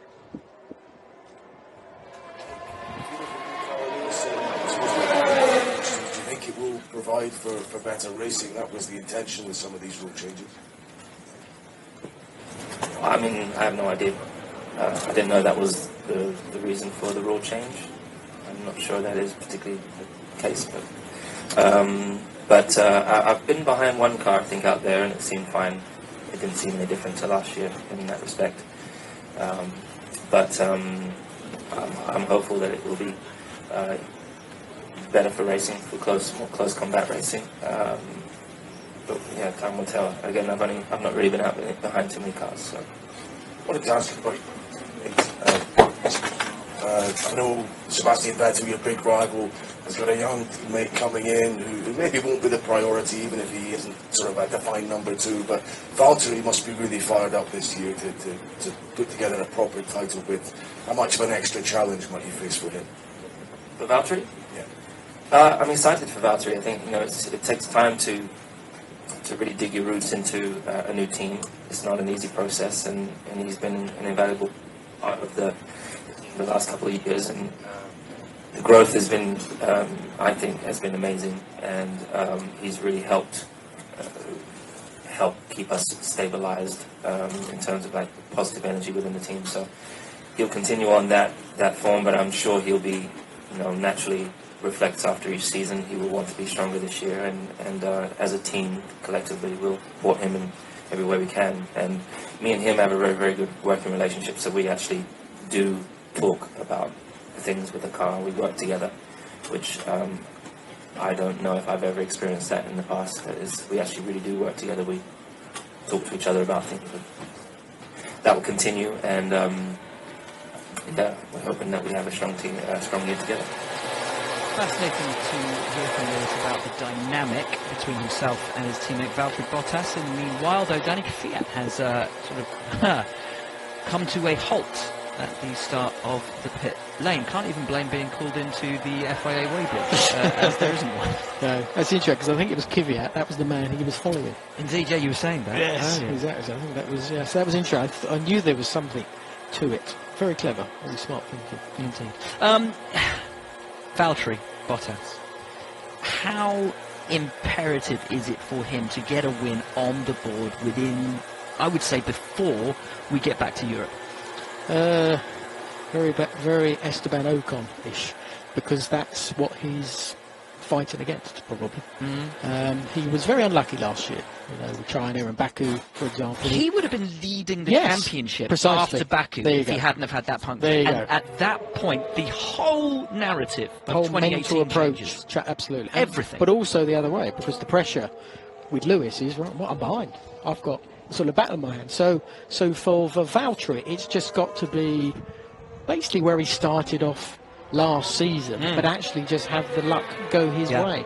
But after he has the luck go his way and gets to Baku, leads the championship, it's then carrying on that form for the rest of that season. Yes. That's the biggest thing that we have to probably see. We could argue that as good as he was up until that point, it then disappeared for whatever reason. And sometimes that strength has to come through to show I've still got it, and I'm still there, and I'm still That's what I want to know. As a racing driver, so this is such a high-pressure sport, such a high-pressure situation that you know only too well. Can you create your own luck as a racing driver? Does confidence create luck? Does luck create confidence? Is it about a personal inner strength that you hold as a racing driver, that when you close your visor, to hell with the rest of the world and everything else, you can be in your own space and ultimately control your own destiny? I think to a degree, yes. There is something, for whatever reason, sometimes you have times in a championship, and I'm probably more talking about if I did Formula 3, even Formula 3000, where you have this run, and I don't think it's luck. It just sort of materialises and happens. I don't think you create it, but it somehow, the aura of the Earth's power all come together, and it just sort of carries on with you. It follows you. In fact, actually, it follows you. Because you've got the power. Amazing. You've got the control of it. So that's the only thing. Formula 1 for me, it didn't quite happen that way. We'll pick this up in a minute. I've just been drawn my attention to the fact there is a slow-moving Sauber coming into the pit lane with no engine power. I don't think, doesn't sound like it anyway. Kimi Raikkonen rolling in. Rolling rawhide, and that time of day. It is that time of day. Yeah, him and Danny Kvyat. Yes. So yeah, that's low fuel run. So that's fascinating. So on the topic that we were discussing, it never quite gelled for you in Formula 1. If you're a Valtteri though, and that spiral starts to happen, and you start to get on that downward slant, ooh, a big slide for George Russell in the last chicane. So clearly he's starting to push the car a little bit as he goes for another tour. How do you, or how can you, pull yourself out of that spiral if it starts to pull you down? If all of the pressure that is on you, here's a replay of George coming in. On the curb, sort of clip the inside, I think. Yeah. Just push the front. We saw something similar with Carlos Sainz earlier today, but how do you do it? How can you? And again, we talk of the ability that you guys have to close the visor and carry on regardless. There must come a time at which it's impossible to close out those noises, to close out the doubts and the insecurities that you begin to feel outside the cockpit. Yeah, the only experiences I sort of had was when I was at Lotus with Nick and Peter Collins, who was running it with Peter Wright. I always felt that they were sort of on my side. Now that gives you a lot of power because your boss is supporting you. And he was supporting us both, but I always felt he was supporting us both. Then when I went to sort of Benetton and Michael, Flavio never gave me that support. So that spiral that you get, you can't stop because you're not getting any help from anywhere. And so you're all on your Todd. Is that what we saw with Danny Kvyat? Yeah, potentially. Yeah, partly his own fault because he thought everything was okay. Because I think every time he had an issue, everyone was sort of going, "It's okay, it's okay, it's okay." Yeah. You can only do so many okays, and then eventually they're going to go, "It ain't okay." And I think that was his problem. I don't think he, for whatever reason, he hadn't quite grown up enough, and I think he has now. So it is down to how you are, how grown up you feel, but you do need that support at the same time. Lewis, Sebastian, he had a little bit of negativity from Arriva Beni and Ferrari, it seemed, after the mistake in Germany, for example. And I'd heard a particular part, I think it was Mexico, they weren't supportive of it. So within the team, they decided we're not going to support our number one man. It seems the best has always come out of Sebastian when he's in a friendly family environment, such as he was at Red Bull, and that within the confines, when those walls went up at Ferrari, and that rule almost by fear that Arriva Bene had there, that because everybody spent so long looking over their backs and fearful of what was going on, that Seb couldn't relax into his role. No, and because of that, took the strain and the pressure on himself, and that came out of him as frustration, as driving into Lewis in Baku, as making a mistake in Germany, and those... Yeah, because he was having to deal not with just what Lewis was dealing with, which was just driving with the car. with all of the politics, Politics and everything else that's going on. Yes. So Lewis in 2011, I remember, at the end of the McLaren days, cut a very solitary figure. He'd had the disagreements with his father. He didn't have that support network around him at the team, and he went through the worst period that I remember him having in the sport. And then suddenly, you know, now at Mercedes, he has his support network, not just within the team, but his own people that he brings with him. He has that happy space, that happy place, and not just yes men that say, you're the best, mate, you're the best, you're the best, but that actually can, and he still has weekends when he goes into a funk. Sure, absolutely. When it doesn't go his way and he just disappears. Yeah. But then he can disappear for himself and come back after a week at the New York Fashion Show or whatever, and come back and bang, and he's bigger and better than ever. Things have changed. There is more power from the team given to a driver, support given to a driver. Because I always remember Nigel Mansell when he was at Ferrari with Alain Prost. Alain Prost was supposed to be the number one, or was the number one. Nigel signed up. That's number one, but it was Alain. But his approach was so strong that he didn't care about that he would fight to the edge of his life to be able to beat Alain. And I have to say, he was one of the most dynamic drivers I've ever raced against, because he was so tough here in his head, so tough. And things have changed. You had to sort of look after yourself, like Prost and Senna. Yes, it was Prost and Senna fighting each other, but it was within the team. But they had to be strong enough to beat each other. Then the only other guy that I have in a similar way to where Lewis has got to is actually Adrian Newey, because when Adrian was sort of at McLaren, he felt sort of there was too much. He had to do what he had to do with Ron, and the way Ron sort of did his things, and did it in a very amazing, successful way. But Red Bull gave him the freedom to do what he wanted. And by doing that, he's still producing some brilliant cars. So it's just the freedom. And that's what Lewis has been doing. There is one of those Red Bull creations out on track, Max Verstappen, and a few minutes ago, Craig Slater found himself out trackside watching these glorious 2019 creations being put through their paces. Here, I'm out at turn 7. Now we've got Toro Rosso team's principal, Franz Tost, and British Thai driver Alex Albon watching the cars. It's lovely in the sunlight to be doing this. How's your car looking, and what else has caught your eye, Mr. Tost? It's not only lovely to be in the sun, it's lovely to be at the racetrack and to see in the corners the cars. Now we are observing the cars, our car, of course, and also the other cars, to get a little bit of picture where we are from the performance side. And for Alex, it's important to observe the other drivers, different lines, to get a good impression, because he's testing tomorrow. Does he get an 8 or a 9 out of 10 for yesterday? 10. He did a fantastic job yesterday. You know, you must not forget, he was the first time in a Formula 1 car testing on a proper racetrack, and he did really a very good job. Very impressive. Well, I'll pass on that good news to him, you got 10 out of 10 for Franz Tost for yesterday, Alex. But you've got to soak everything up, haven't you? In your own mind, what sort of things are you most sort of working on and processing and looking to put into your next day on track?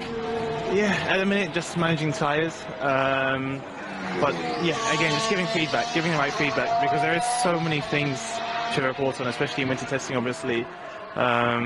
Any kind of annoyance or issue that you have, you report it. It's just a bit different to Formula 2, to be honest. But no, it's going okay. I think right now, with Franz, to just kind of see what the others are doing. He has a keen eye for this kind of thing. So yeah, we're just seeing kind of, there are a couple of places obviously I could have improved on from yesterday. So we're just seeing these corners and kind of seeing what to do for tomorrow. It's going to be good to get to know you over the coming season.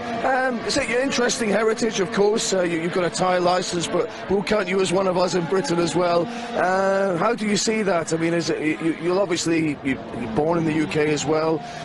You'll get a lot of support. You'll hope to have that at Silverstone and everything. But I suppose it's good for a country like Thailand as well to have you flying the flag for them.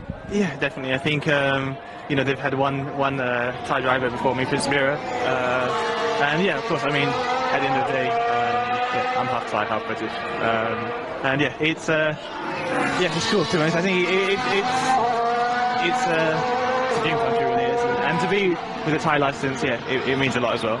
So just finally, what's caught your eye? Francis admiring the cars. Ferrari looks particularly good here. Is that the standout performer as far as you're concerned thus far?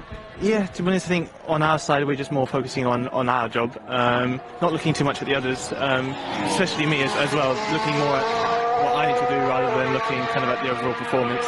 But as you said, I think Ferrari looked really strong. But again, you won't see until qualifying in Melbourne. Great job yesterday, and have a good rest of testing and week 2 as well. Yeah, good guys, these two. And so many great drivers have come through the Toro Rosso programme, the likes of Sebastian Vettel, of course, Max Verstappen leading the way with the senior Red Bull team as well, and Alex Albon with that joint nationality. But I think we can claim him as a Brit. Completely agreed. I think we can definitely claim Alex Albon to be a Brit, don't you? Definitely. Well, Mum and Dad lived in England for many, many, many years, so yes, they're definitely so. Lovely guy. Yeah, for a long, long time. His dad and Mum and quick. Well. Yes. I mean, this is the thing. I was talking to Franz Tost this morning, Very much. and he said, look, up until even beyond Spa, we weren't even considering him for the seats. We weren't considering him for the Toro Rosso place. He wasn't anywhere on our radar. But now he is, and we love him because he's fast. He is technically minded. His feedback is sensational. And this is a guy who, let's not forget, the likes of the George Russells and the Charles Leclercs and the Gasleys looked up to as the benchmark in karting. They looked up to Albon as almost like sort of back in the day, the Fernando Alonso's looked up to the Giorgio Pantanos as the benchmark of his day. Then Nico Rosberg looked up to the Giorgio Pantanos as this is the guy that's going to change the world, and then it didn't all come together. For Albon, for so many years, it looked like it wasn't going to come together. And then plucked from obscurity, he's here with the chance of a lifetime. Yeah, and I think there's totally two things that stand out. One is that, you know, strength, because he was on the Red Bull program, got dropped from that. Yep. Then had to deal with it and get himself back into to F2 like he did. And the second thing I think that was very positive as well, he was very consistent. Yeah. So consistent Hugely. through the year, and I think that was mighty impressive as well. And I think it's great to see him out there, because you're right, he was a lost talent almost. So I think it's a good chance for him to show. And I think even with Kvyat, some people are saying, oh well, Kvyat, yeah, well he'll make a meal of it. But I don't think he will. I think this is where both of them will be able to flourish and blossom. And the astonishing thing is that up until yesterday, both David Croft and myself had more laps in a Formula 1 car than Alex Albon. which is madness when you think. Complete and utter madness to come back. This time last year, well not even this time, when we were here for the Spanish Grand Prix in Formula 2, Alex Albon didn't have a budget or a confirmed seat for the season. Yeah. And now he's here doing testing for Toro Rosso as their driver, about to make his Formula 1 debut. It's the most incredible turnaround story, and I couldn't be happier for him, because he's a lovely lad. He's damn fast. And he's earned it. Absolutely. He's absolutely earned it. And as I said, because of that mental strength that he had, that will take him a long way in this paddock. Yeah. Because that is something, as we've been discussing with Valtteri and everything else, it's something that is very, very tough, and the expectations are very, very high.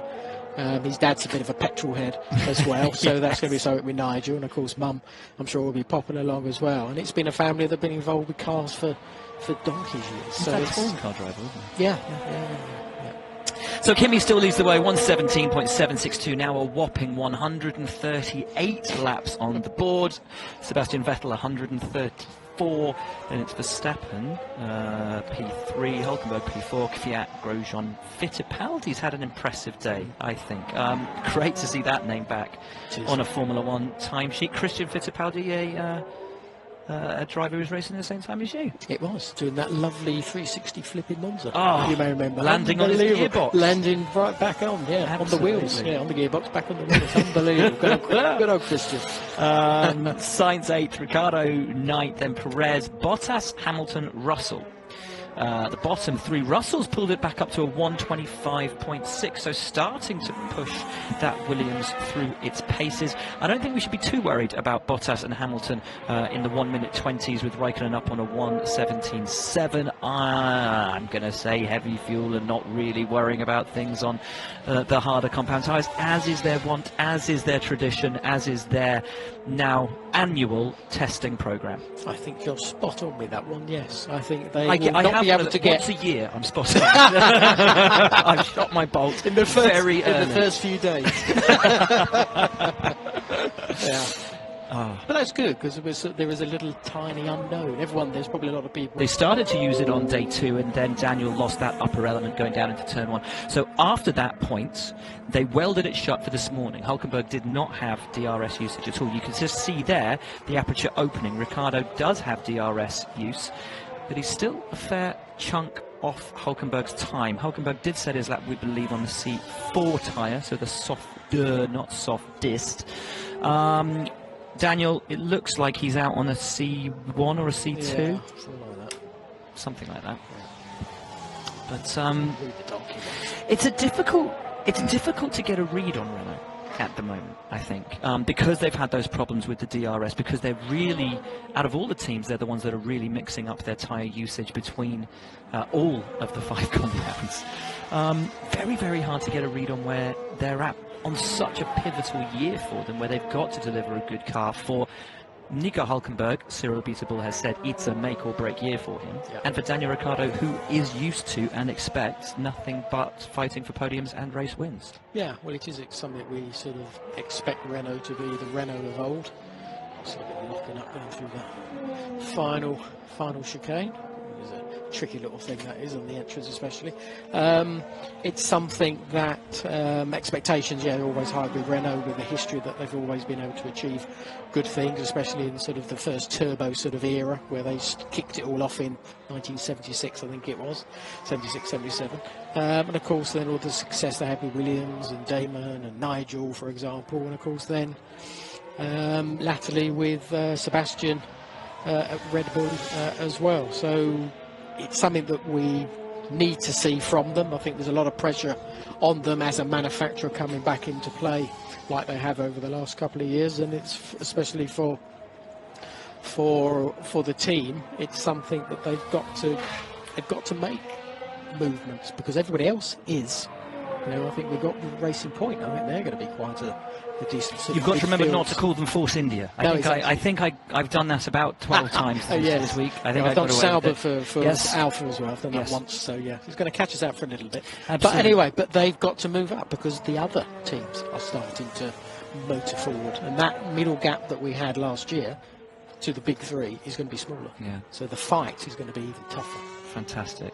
Should we leave it on that, Johnny? Shall we? You've got to go and do some other bits and bobs. Go and discover the burning issues of the day. I want to go and see a car. I haven't seen a car live yet. Get down into and also pop past the hospitality. I think they've got cream cakes out. So.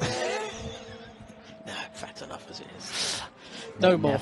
Never, my friend. Right, go on, get yourself off and go and see some cars. Thanks for your time. Really appreciate your insight.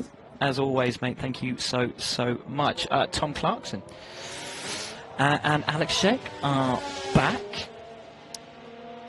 New commentators for our last hour here this afternoon. Hello, chaps. You need to turn your buttons on before I introduce you, don't you? See, this is we're having a producer. Liquid television, Will. Liquid television, welcome back, my friend. Well, nice to see you. Nice to see you too, buddy boy. Max Verstappen still circulating at speed. 1:18.787 is his best lap of the day. That Red Bull still looking poised Still looking. You never said buddy to me when you came in. Was it like half Oh, I did. five? None of that. All these two walk in. Oh, Well, buddy. that's because he did. All right, come here, mate. Come here, give me a squeeze. Noted. Love you. That Red Bull looks quite splendid out on track. Let's just change the subject. It's a little bit like an old Tony Hancock sketch, that, when he gets dragged away from the microphone. That reference is purely for my father, who I think is watching at home. Yeah, Johnny's now leaving the booth, so we're down to just the three commentators. Red Bull looking terrific out there. Of course, big season for them with the Honda tie-up. But just speaking to Tom a second ago about how fantastic it is to see the cars at this time of day. Yeah, Johnny and I were just talking about that. They look so glorious in the golden light. The photographers absolutely adore this time of day. You get those very famous shots, which I know Tom always used to like to choose for the magazines back in the day over at... Do you know what, it is, I've actually just been out watching racing cars, and it's a beautiful day. 14 degrees, there's not a cloud in the sky, and yeah, the photographers... Those beautiful shots where the circuit almost looked like it was fashioned out of gold, or yeah, and the cars are just this shadow. Yeah, absolutely, almost like a sort of a car. I don't know, like a car-shaped swan on a lake of gold. It's been a long day. I was going to say, how many hours have you done today, Will? Enough. Borderline too many? Yeah, borderline? possibly. I liked it. I like the analogy, personally. Thanks, mate. I also think it would be terrific to see Robert Kubica out on track tomorrow, purely for the fans at the end of the grandstand with that enormous banner that they brought, and it's surrounded by many other tiny flags as well. It would be excellent to see him circulating for Williams tomorrow, because they've been cheering for him regardless, even though he's not been on track. They have, and they were cheering for him all the way through last year's testing. They were as well, hoping to get a sight of him circulating in a Williams at some point, and when that didn't happen, actually Robert made sure that they could all get into the paddock and come and meet him, which was absolutely lovely. So it was, they're a great bunch of fans, and they've supported him, all the way through from when he was racing before, all the way through his convalescence after his big accident. Everything he's ever done, they've somehow managed to find out that he's been doing it. He's been at every test session, private and public, to show their support for him. I think that's just a measure of the man, a measure of who Robert is, what he means to his countrymen as well, and I think now to a far wider community, a source of incredible inspiration. Completely agree with that, and magnificent shot of Verstappen coming down to turn 10, and all of the cars, of course, on a long run at this stage of the day. I thought it was pretty decent to see the times that Daniel Ricciardo was doing a few moments ago in the middle of that long run. Raikkonen with 138 laps to his name, Sebastian Vettel with 134, and we are bringing this third day. It has zipped by. It has absolutely flown by, and you get an idea when you have to describe almost every hour of it, the intensity that those down in the pit lane have to give, even at this time of year. Couple of observations I made out on track. Well, actually, no, the funniest one is on my way to the com box just now. I thought, I'll just nip up to the roof of the pit garages and just have a look down, see what's going on. All of the teams had photographers up there. As the cars are being pushed back in, as the cars are being pushed back in, boom, nice overhead shot. It's quite funny. And then I went down to sort of turns 4, 5, 6. Yep. And funny that we've got the Red Bull on in shot at the moment. I really like the look of that. Just thought it was well balanced, and Max just looked very confident in it. I don't know what lap times he was doing, but it just looked very nice out on track. Also, the other thing, at the end of the straight, these things really do stop on a sixpence, and when you haven't seen them for a few months, just yes, what is it? They now gone up in weight, 740 kilos now, something like that, and still just unbelievable how quickly they stop. Seeing a Formula One car in the flesh never ceases to be a thing of absolute awe-inspiring beauty and wonder. They're just so superb. I can still remember the first time I saw one for real. I think Johnny might have even been driving it, actually, back in the day. I probably wouldn't have said it with him sitting here. He'd be very angry. You've already fallen out once. Well, I did offer him a cream cake. But, you know, they just, whatever era it's been, to see one in the flesh, it remains just a tremendous inspiration. They're just phenomenal creations. Just to see one stationary in the pit, it's phenomenal. Not just what they do on track. Yeah, I agree. They're just, even with the halo, completely used to that.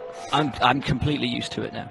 Completely used to it. Have you seen the IndyCar thing that they've done this year? So they've not gone for aero screen or for a halo. They have gone for I think it's a titanium sort of block that sits on top of the tub and is supposed to deflect away anything that comes in. I think the FIA had tested something like that, but it was about, I think it was 5 mini strafes that came up the nose and were supposed to deflect something away. But that's something IndyCar are testing. So I don't know how beneficial it would be. They did test the aero screen, actually. I think they tested it at Phoenix, maybe. Scott Dixon reported that it was actually not too bad, even with the lights and being on an oval and all those kind of things. But we have halo for the time being in Formula One, and as Tom said, I don't really think it's quite as bad as it was on first impression. It's a similar thing to Vettel saying earlier in the week that he didn't like the look of the front wings. There was a question after the photos of the car.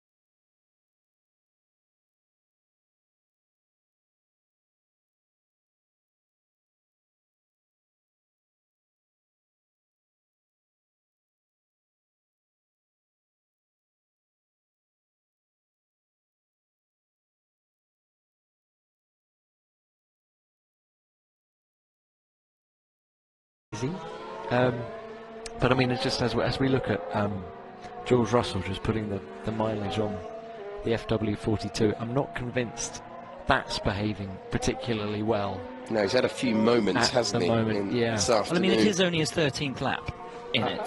Agreed, but I think if you wind back the clock to the first 13 laps of anything else we've seen so far this test, I'm not convinced. But we didn't see their shakedowns. That's true. You know, Mercedes, the you know, that's a very good point. It could have been obviously edited beautifully for film, but the shakedown, just like filming day, could have been hideous, and we don't know. Just grabbing a brake and just, I think the sculpting of the side pods is fascinating. The way that it comes down, we were describing it earlier as like a slinky pair of hips. As you see, it slopes down and sort of tucks in midway back. That's quite interesting and certainly unique from a design perspective. There you go, lock up. Alternative, he's certainly nowhere near happy with it. Nowhere near. Not long to go now. 50 minutes left on the clock. Kimi Räikkönen's time from this morning, 1:17.762 till easy for me to say, still the time to beat. Will we see a glory run at the end of the day about this time from McLaren, as we have done? Danny Kvyat is about to, well, he's trying to set a decent lap time, his best for the day. He's just gone green in Sector 1 on a 29.9, which puts him comparable with Räikkönen, 21.9 also for the first sector. Oh, and then he's put in a second sector that's 11 seconds off the pace. So that's that one done. Right on cue. Good to see George Russell finally getting some lap time. Must have been difficult for him to have to watch. Similar thing for Robert Kubica. Very much. Similar thing for the entire team. as we have covered at various points of this week, but he said it felt a little bit surreal to be out there, very much echoing the sentiments of Alexander Albon day before. So big day for George Russell, and we can maybe hear a little bit more about that from Natalie down in the pit lane. Noticed in the last few days in testing, cameras are absolutely not allowed in the garages, are they, Bob? No, we've had to put the camera down every time we've wanted to come back through to the paddock. So we're going to come to a few places that we don't normally, and this is the media pen outside the back of Racing Point. This is where the drivers stand, and I'm normally on the other side interviewing them. And if you look behind me, you'll see a whole number of new sponsors. Williams' loss has been Racing Point's gain because Lawrence Stroll has brought a number of backers with him, and what a difference that has made to the team. The morale has massively been boosted, and if you think just around 6 months ago it looked like the team were going into administration, they now genuinely feel they are in with a fight, and they can bring that fight even to the top three. They're looking, Sergio Perez told us last night, to really fight for fourth this season. So new owner, new team, very exciting times at Racing Point.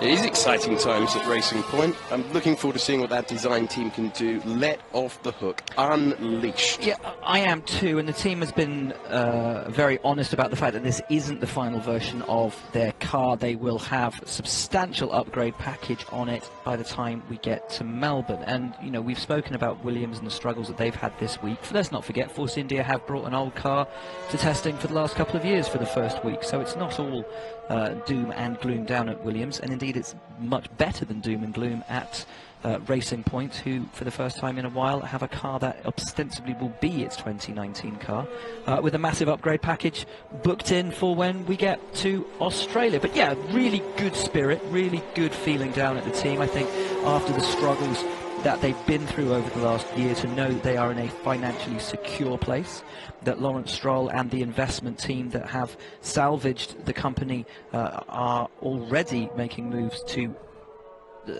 build a larger factory, a larger base. You know, this is the start of something, I think, very significant for them. Let's hope so. Let's hope that they can take the fight forward. It would be so good to see the midfield take the fight to the big three, to Mercedes, Ferrari and Red Bull, as George Russell continues on his way. Tom, you were saying that maybe there are a few doubts about Williams not only being here, but the performance of that car from the team. Is there a specific area that they're maybe concerned about? Maybe just not... At certain points doesn't look as developed in terms of, or maybe not as aggressive as some other cars on the grid. Well, when you speak to some of the sort of technical analysts who are here in Barcelona, they will say that perhaps the front wing is looking a little bit simplistic, but I mean, it's just hearsay in the paddock, isn't it? Yes. And I think people are putting two and two together and making five, saying, you know, the car's late, so there must be problems all the way down the line.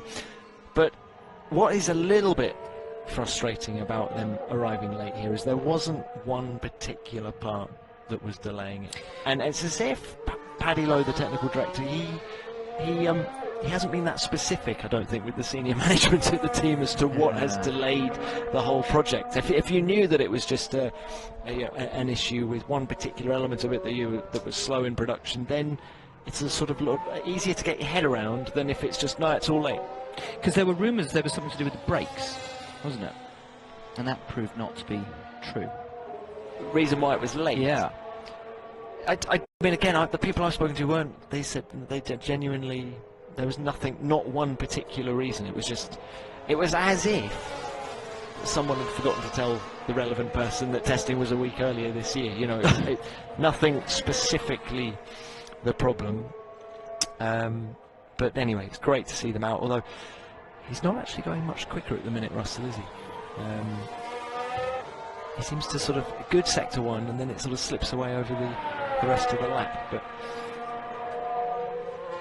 anyway, so Romain Grosjean back out on track. Let's do a bit of livery chat. What do people think about the black and gold? The gold's not right.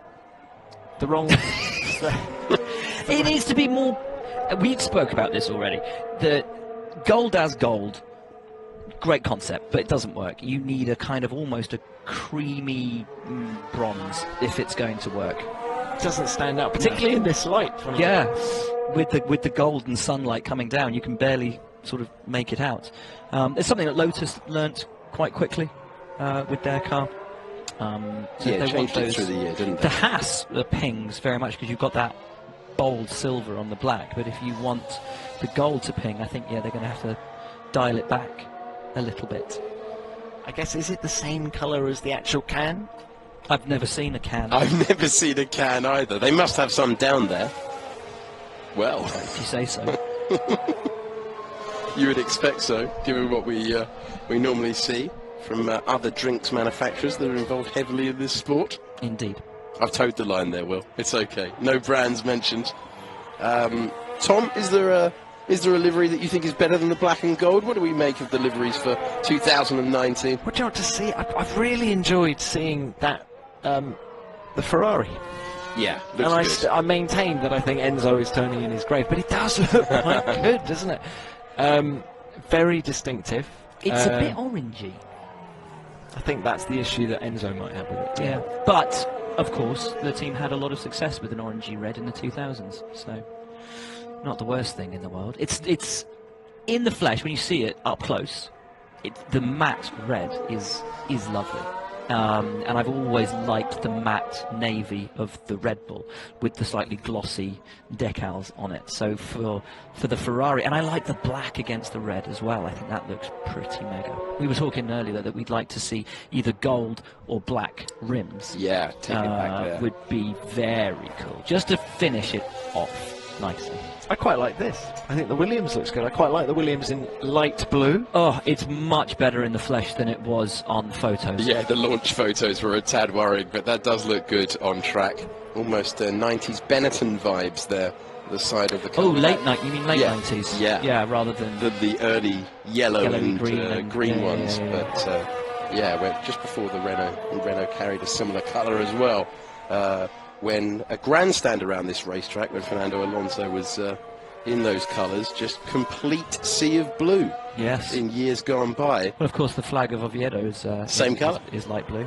Actually, that's the one time in recent times, anyway, that Ferrari have created merchandise in anything other than red. Was for the Spanish Grand Prix when they made light blue Ferrari T-shirts, which had the cross of Oviedo on the back, and on the front you had the Scudetto. For the team. And just to clear up the rest of the liveries, Red Bull staying with a version that they've had. They've got so many good testing liveries and then they never race them, which is somewhat a shame. And Will, you've been mentioning earlier in the week about your desire to see a throwback weekend where everyone runs a bit of a retro livery. I have indeed. I would absolutely love to see that. But for now, Natalie is down in the paddock with the first Italian driver to, or he will be, to start the Grand Prix in some, is it 8 or 9 years since Jarno Trulli and Antonio Liuzzi. It is Mr. Antonio Giovinazzi. Great to see you. Big smile on your face, and so it should be, because you guys are looking good. Listen, I know I'm not going to get too carried away with testing, but Kimi's the only one into the 117s. You got, what, 93 laps in yesterday. Things are looking pretty rosy. Looking good. I think a first impression from the car is positive from my side and also from Kimi's side. So yeah, I think we are doing a good job. We need to keep working like that. Still a lot of days of tests, and we need to try to improve the car and make sure we have a good and positive car in Melbourne. And now, last year, in terms of improvement and development, Sauber did incredibly well, particularly in the early stages. Do you feel that same confidence that you're going to keep taking these steps forwards when you need to? Yeah, they did a fantastic job. I think last year, fighting for the last position at the beginning of the year, and then fighting for top 10 in the end of the season. So it was a good improvement. Yeah, I hope we can start the season already there on the top 10, and then try to stay there. This is our target. But for now, yeah, I think it's too early. We don't know what is the real potential of the car, also from the other competitors. So we need to wait a little bit. But I'm sure that the car have a good baseline, and need to work and improve a little bit more. actually, when you look at a number of the teams, there's a lot of optimism in the paddock about the performance and reliability of a lot of these cars. Do you see it as being a massive fight then? You know, maybe Mercedes, Ferrari, possibly Red Bull are out of touch, but beyond that, it's very hard to tell, isn't it? Yeah, I think it will be a really hard season. We look all really close, to be honest. So yeah, details will make a difference, and this is what we need to find here in Barcelona. And then, you know, it's a long season, 21 races, and we need to focus in every race, and then we'll see what is our result. And you personally, how excited are you about being with this team? A lot, you know, I waited for too long, 2 years. I was the third driver of Ferrari, but now finally I will have my opportunity here on the full season. And you know, the team, also the people on the team, they have a lot of motivation. This is something really good to see. So I think, yeah, we can do a good result. And teammate Kimi, how have you found him so far?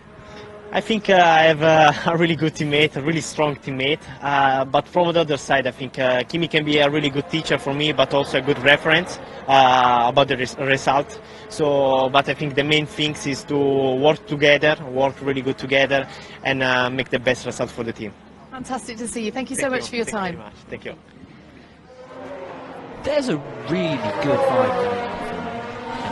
It stems from Fred Vasseur at the head of the team. It goes and extends all the way through Antonio and through Kimi, through the times they've run. I've just had a question on Twitter which says, why did I refer to McLaren's headline times as a glory run but not as Alfa Romeo's as a glory run? And the reason for that is that Alfa Romeo's times on their long run pace back up their headline times on softer tyres, low fuel pace, whereas McLaren's at the moment, from what we understand of the situation, unfortunately, and as much as we would love to be able to say the opposite, do not. Alfa look to have a tidy car both on a long run and a short run. Yeah, I think the expectation was that Alfa, certainly from the aggressive design that we saw at the start, the expectation was with that increased funding, with someone like Fred Vasseur at the top of the team, with the facilities that they've got there, with some people who have come from the Audi operation, from the our former entry there in the World Endurance Championship, they are going to be able to take a step forward. And as you say, the times have backed that up, so the expectation has been met with the reality at this stage. McLaren, it is very early indeed. Yeah, McLaren, we were speaking to Sam about the design of the car at the very, on day Sam one. Collins from yes. Car Engineering. And he was lauding the changes, but Lando Norris being open and honest and saying the car still has flaws, still has things to be worked on. But he said it's vastly different to last year's car and aerodynamically feels like a big step forward for McLaren, which is huge news for them and good news for them because it's what they needed, having made the bold claim that they had the best chassis in Formula 1 and was simply being let down by a Honda engine, which then went and raced to fourth in Bahrain or whatever it was.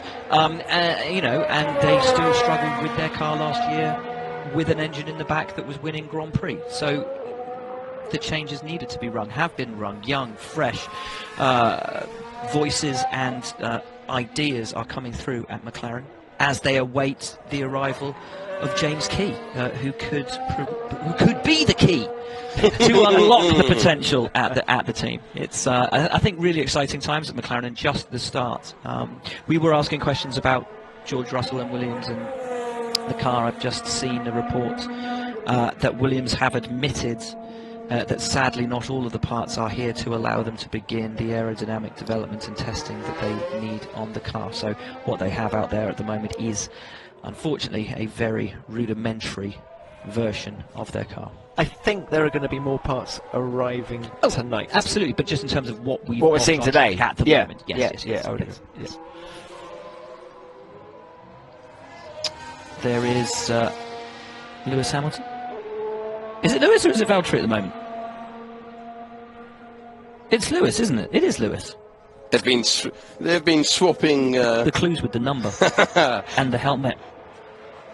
It's funny, they're one of only a few teams that are actually swapping drivers halfway through the day. Renault doing the same, and Haas also giving their reserve driver Pietro Fittipaldi a run out as well. It's going to take me a while to look down and see Sainz and remember that he's not at Renault and that Ricciardo's not at Red Bull, and seeing Raikkonen and Vettel together and thinking, did they split the shift today? Even in well, they've both done 130. Oh yeah, they're not teammates anymore, are they?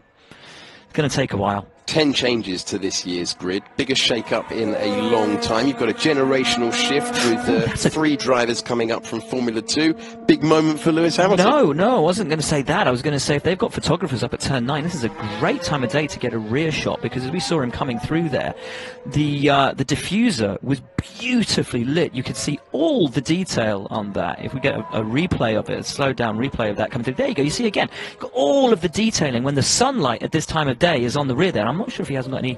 So he got flovers on it that's making it lighter. Here we go. Here's a replay. Look at the back of the car as it goes through, and there you go. Look at that. If you've got a photographer there, all the detailing on the diffuser right there.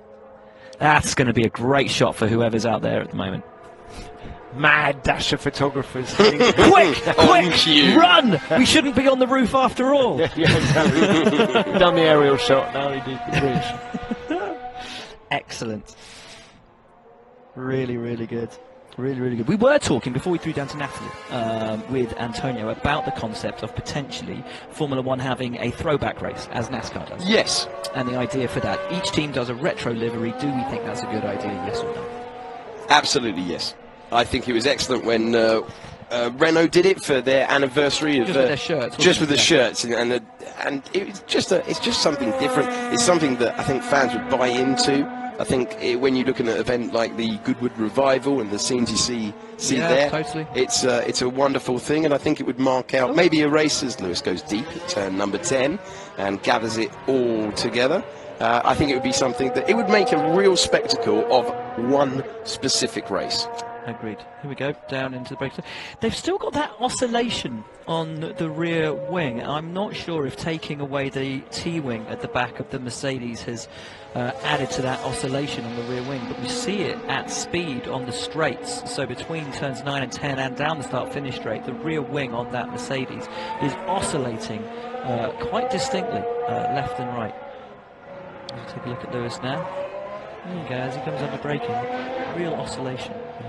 TC, retro, throwback race. Well, we all love a good retro helmet, don't we? Do you remember when Kimi turned up with James Hunt's helmet? Yes. Did John-Eric Verne have Sever, and Ericsson had a Ronnie Peterson lid. Yeah, so very cool. Love a bit of retro. But I think that says a lot about how little today's helmet liveries actually mean to us. Yeah. Because we're still, I am still harking back to the wonderful distinctive liveries that never changed. Remember, I think Vettel started the right. Actually, there was a time when Vettel turned up with a different helmet design every week. And sometimes every day. Yeah, as well. No, I agree with you. And I don't know if kids still... do kids still have school books, or does everything done on a computer? But I used to spend all my time in lessons doodling my favourite drivers' lids. Senna, Damon Hill, Senna, but I sit there and you would draw as Lewis takes the long route round this time. I would doodle lids. I would design, if I ever became a racing driver, what helmet would I design? And you'd spend ages. How many of today's drivers' helmets would you, if you had a blank piece of paper in front of you right now, how many of them could you draw? Good question. Well, very few of these testing ones, because Dan Ricciardo... Certainly not Daniel Ricciardo. Yeah. I mean, Lewis, I think you could probably do. You probably do half the grid. Yeah. I mean, Vettel's is easy. But completing the grid, yes. That's the thing. And you couldn't... I mean, sideways, Vettel's helmet's easy, because you just draw a helmet, blank, there you go, done. Because from the side it's blank. They're so overly complex and complicated, and any kid coming through karting into single-seaters, if you're designing your helmet, go with something simple and stick with it. Keep it. It's the start of every season. The drivers get on Twitter, hey, what would you like to see from my helmet this year? Yeah. I'd like to see you stick with the same one. Actually, because you had a great design. Don't mess it up. George Russell asking everybody this year, and his lid's it's lovely, but where's the individuality? Where's the reflection of who Mark you Webber are. was always big into that, believing that it was part of his identity. Yeah. Anthony Davidson, that mega, it was the Chiva Yeah, design on the side. You know, those great Dario Franchitti, those great designs that you knew as soon as you saw it, that's who it is. You know, when you think back, Coulthard, Hakkinen, you know, Prost, Senna, those helmets, immediate, visceral, simple, and okay, it doesn't matter anymore because there's a halo there and you can't really see it. But I don't know, there's something. Are we too old school in that regard, or is there just something quite nice about it? No, I don't think we are. I think we can't see their faces. Yeah, so give us an element of who you are. Yes, you can't change your face every day, can you? So it'd be nice if they didn't keep changing their helmets. That would be my take on it. Would you guys like to see the halo in the helmet colours? Yes. Yeah, something like that. I would like to see that. Because we have lost a bit. We were talking about adjusting immediately to the halo, but we have lost a little bit of vision of the driver's crash, as you see now in Max. It's interesting because the darker halo, you know, is an effort to almost make it disappear. Mercedes have gone for a silver halo this year to try and incorporate that into the design and the livery of their car. I think either go completely the other direction and make it very clear that it's like their helmet, such as Lando Norris did in Formula 2 last year. You know, the neon yellow and blue, and it was very distinctive and very cool. Or utilise the space on the fin that now has, you know, a little bit of a logo on it and the number, and put a national flag on it, as we've seen from, is it Tim Holmes on Twitter who's done that with his car designs, beautiful renders of imaginary car designs. He did a great one for Red Bull that was, you know, had the white of Honda with the Red Bull logo on it, and then a Dutch flag on the fin and a French flag on the fin. It looked very, very cool. And you just think, yeah, that would work. It would really work. Why not give it a stab?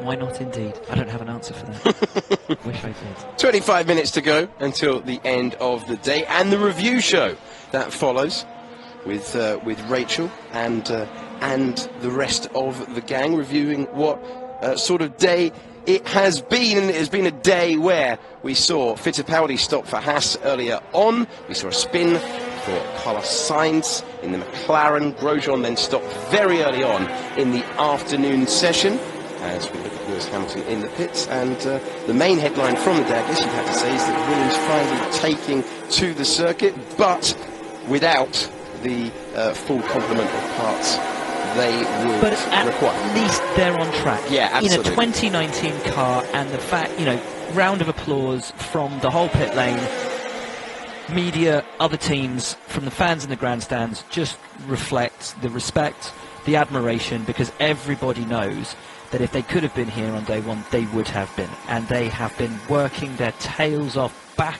at Grove and here to get this thing on track. It's not for want of trying. You know, and just a huge effort, mammoth effort to get it here, get it done, which was reflected and respected by everyone in this pit lane, reflecting that, you know, there is, when the lights go out, they're at war. But until that point, and after that point, there is a tremendous feeling of community here, which we saw with Lotus when they had their financial problems and they turned up at the races and were locked out of their hospitality units, and the other teams were buying them pizza. And when when Super Aguri got points and weren't expecting to, and they didn't even have any champagne, and so they were brought champagne from the other. It's the same with Lotus when they got onto the podium in Spa. I remember in that year when they had all those financial problems, and people on social media were saying, oh, well, they can afford champagne, can't they? Actually, no, they couldn't, and that was brought to them by the other teams. Yeah. Because everyone was so made up for them. You know, there is that wonderful spirit of community and family that exists within this sport. And that when people do well, despite the odds, and, you know, against all odds, everybody respects it and loves it, because they've all been in that position. They've all done the hours and put it in, and come back from the brink. And talking about pulling it back from the brink, Danny Kvyat, 118.2. Possibly a little glory run at the end of the day, but it puts him second quickest behind Kimi Räikkönen.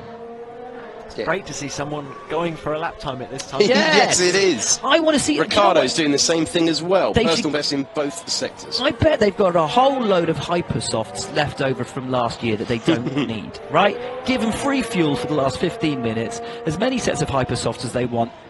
Get at it. Just have some fun. I mean, they wouldn't do it, would they? They're not going to show their hand. Ricciardo's on a personal best lap at the moment, setting the sectors green, and that's goes a second. P2, 118 point. Yeah, we've got the glory runs now. This is what we want. Great end to the day. Yes, great end exactly to the day. what So we want. Kimi Räikkönen setting his time on the softest tyre earlier on. That was a 1:17.7, and now we've got Ricciardo just into second place with a 1:18.1. Kvyat with a 1:18.2.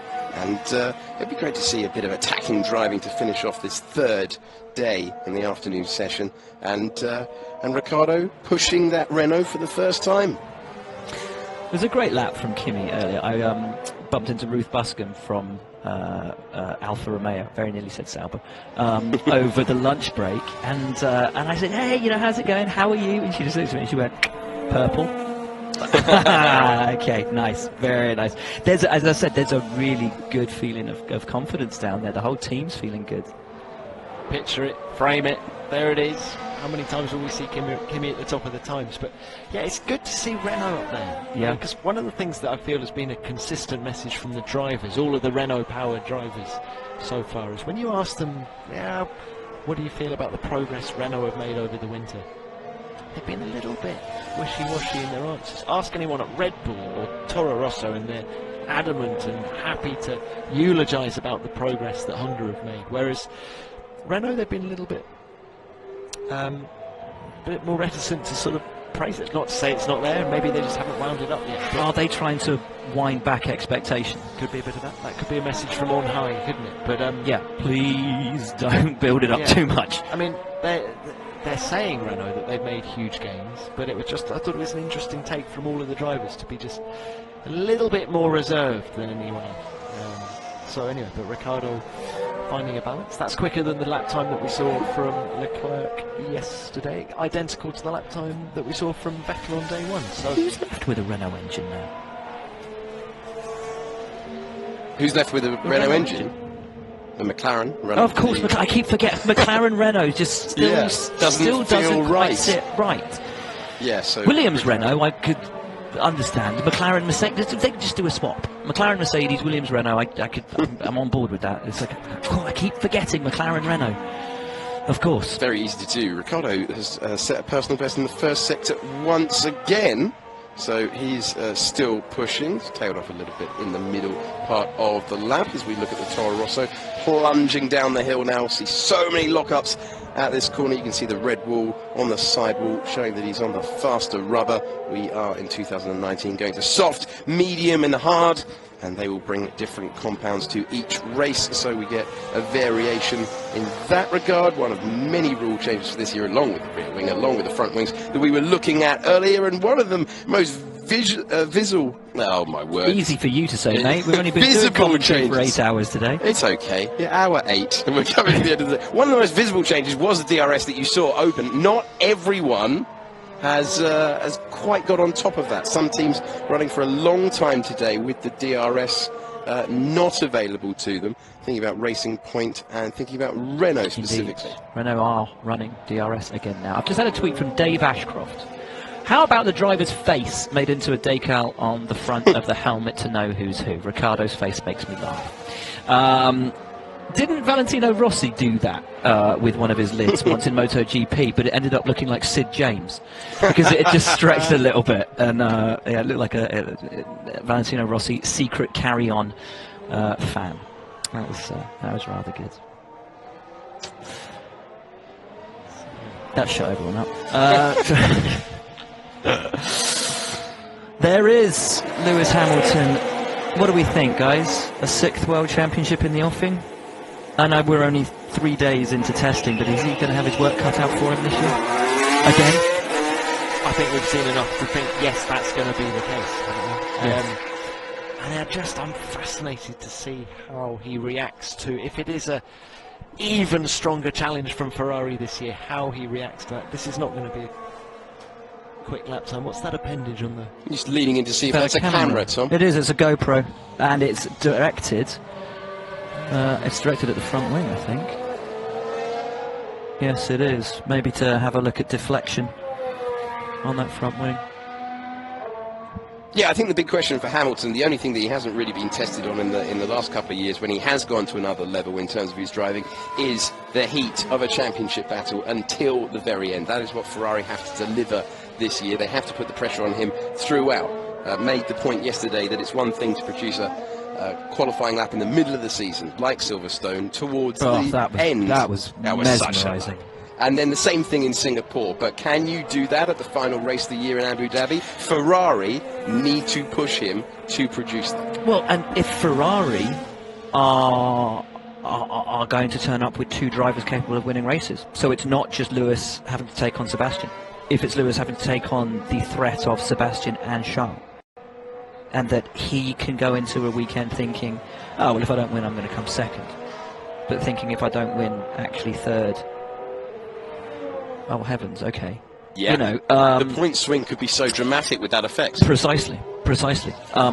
You know, or have Ferrari already made their bed by saying they're going to favour Seb in the opening races? Does that mean they just forget about Charles and let him do his own thing? I'm not convinced about that. Tough if he's rapid, isn't it? Well, tough if he's right and there. I think the opinion of everybody in this paddock is that it's not an if.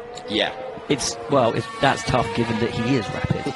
And I think that's the consideration, and that's going to be fascinating, is seeing how that pans out. Is the Ferrari the class of the field? If it is, does Mercedes and Lewis Hamilton and Valtteri Bottas have it in them to drag out another year of overcoming the odds, of overcoming the might of Ferrari?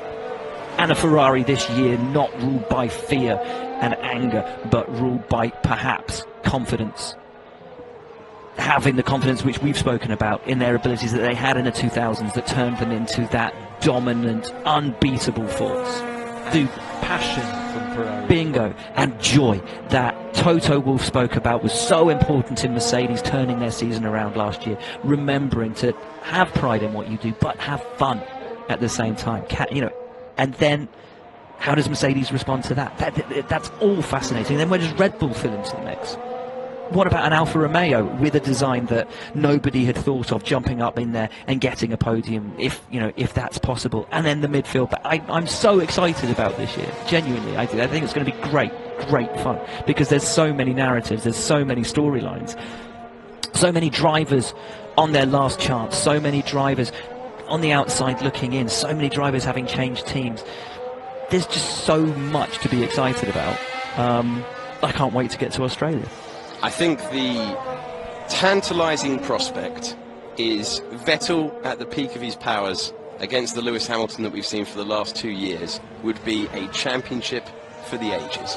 Can Sebastian Vettel rediscover the form he had with that team, with Red Bull? If he can, it's going to be incredible. Will Charles Leclerc force Sebastian Vettel to rediscover the form? And that could be the real advantage of not having Kimi Raikkonen alongside him. He could have to rediscover that level. I mean, let's not be under any illusions. Kimi's no slouch. No. But I don't think Kimi was given a fair crack at the whip, and by the end of it was just basically phoning it in. Yeah. Until such a time as he was freed from the strictures of Ferrari, went out and smashed the win in Austin. 2005 Kimi Raikkonen basically as a far more of a challenge. You know, nuts to you lot. I'm off. That Vettel-Hamilton battle hasn't really materialised. No. We've all been... More on paper than anything. Yeah, and we've all been wanting it to happen. And, we've had just the occasional glimpse of it. I think of Russia last year. Do you remember when Lewis tried to overtake Seb and Seb cut him off pretty... Yeah. We want that every race, don't we? Yeah, and we haven't had it every race. With the title on the line. That's what you want in Abu Dhabi, with 10 laps to go. But both Lewis and Seb, do you remember when they were both reaching that level of the same number of race victories together? And it was around Russian Grand Prix 2 years ago. And they were both talking up, can't wait until we're fighting each other for the championship. This is what we've both been waiting for. It's what we've both longed for. And we've had glimpses here, for example. We've had little moments of that battle, but it's lasted for a sniff. Yeah. We've got a new fastest driver, guys, at the end of the day. Daniel Kvyat has posted a 1:17.7, so marginally go ahead of Kimi Raikkonen. He's put in 134 laps today, Kvyat. And that lap, incredibly, was on the hardest compound tyre and with a car full of fuel. What a mixed-up grid we're going to have in Melbourne. My word. I think you might be stirring the pot a little Advantage Toro Rosso. Well, forget Vettel, forget Hamilton. But here's Kvyat's unleashed. Here he is. Here is a storyline though. Danny Kvyat in a Toro Rosso Honda with 134 laps on the board, just 4 fewer than Kimi Raikkonen, the same number as Sebastian Vettel with the top time of the day. Is this a moment at which McLaren looks at their recent past and thinks, oh God. you know why I think that is not the case, because of the difference in cultures. There was a personality clash at McLaren with Honda. They just did not understand each other, and they were never going to get that back. It was never going to work in the way that.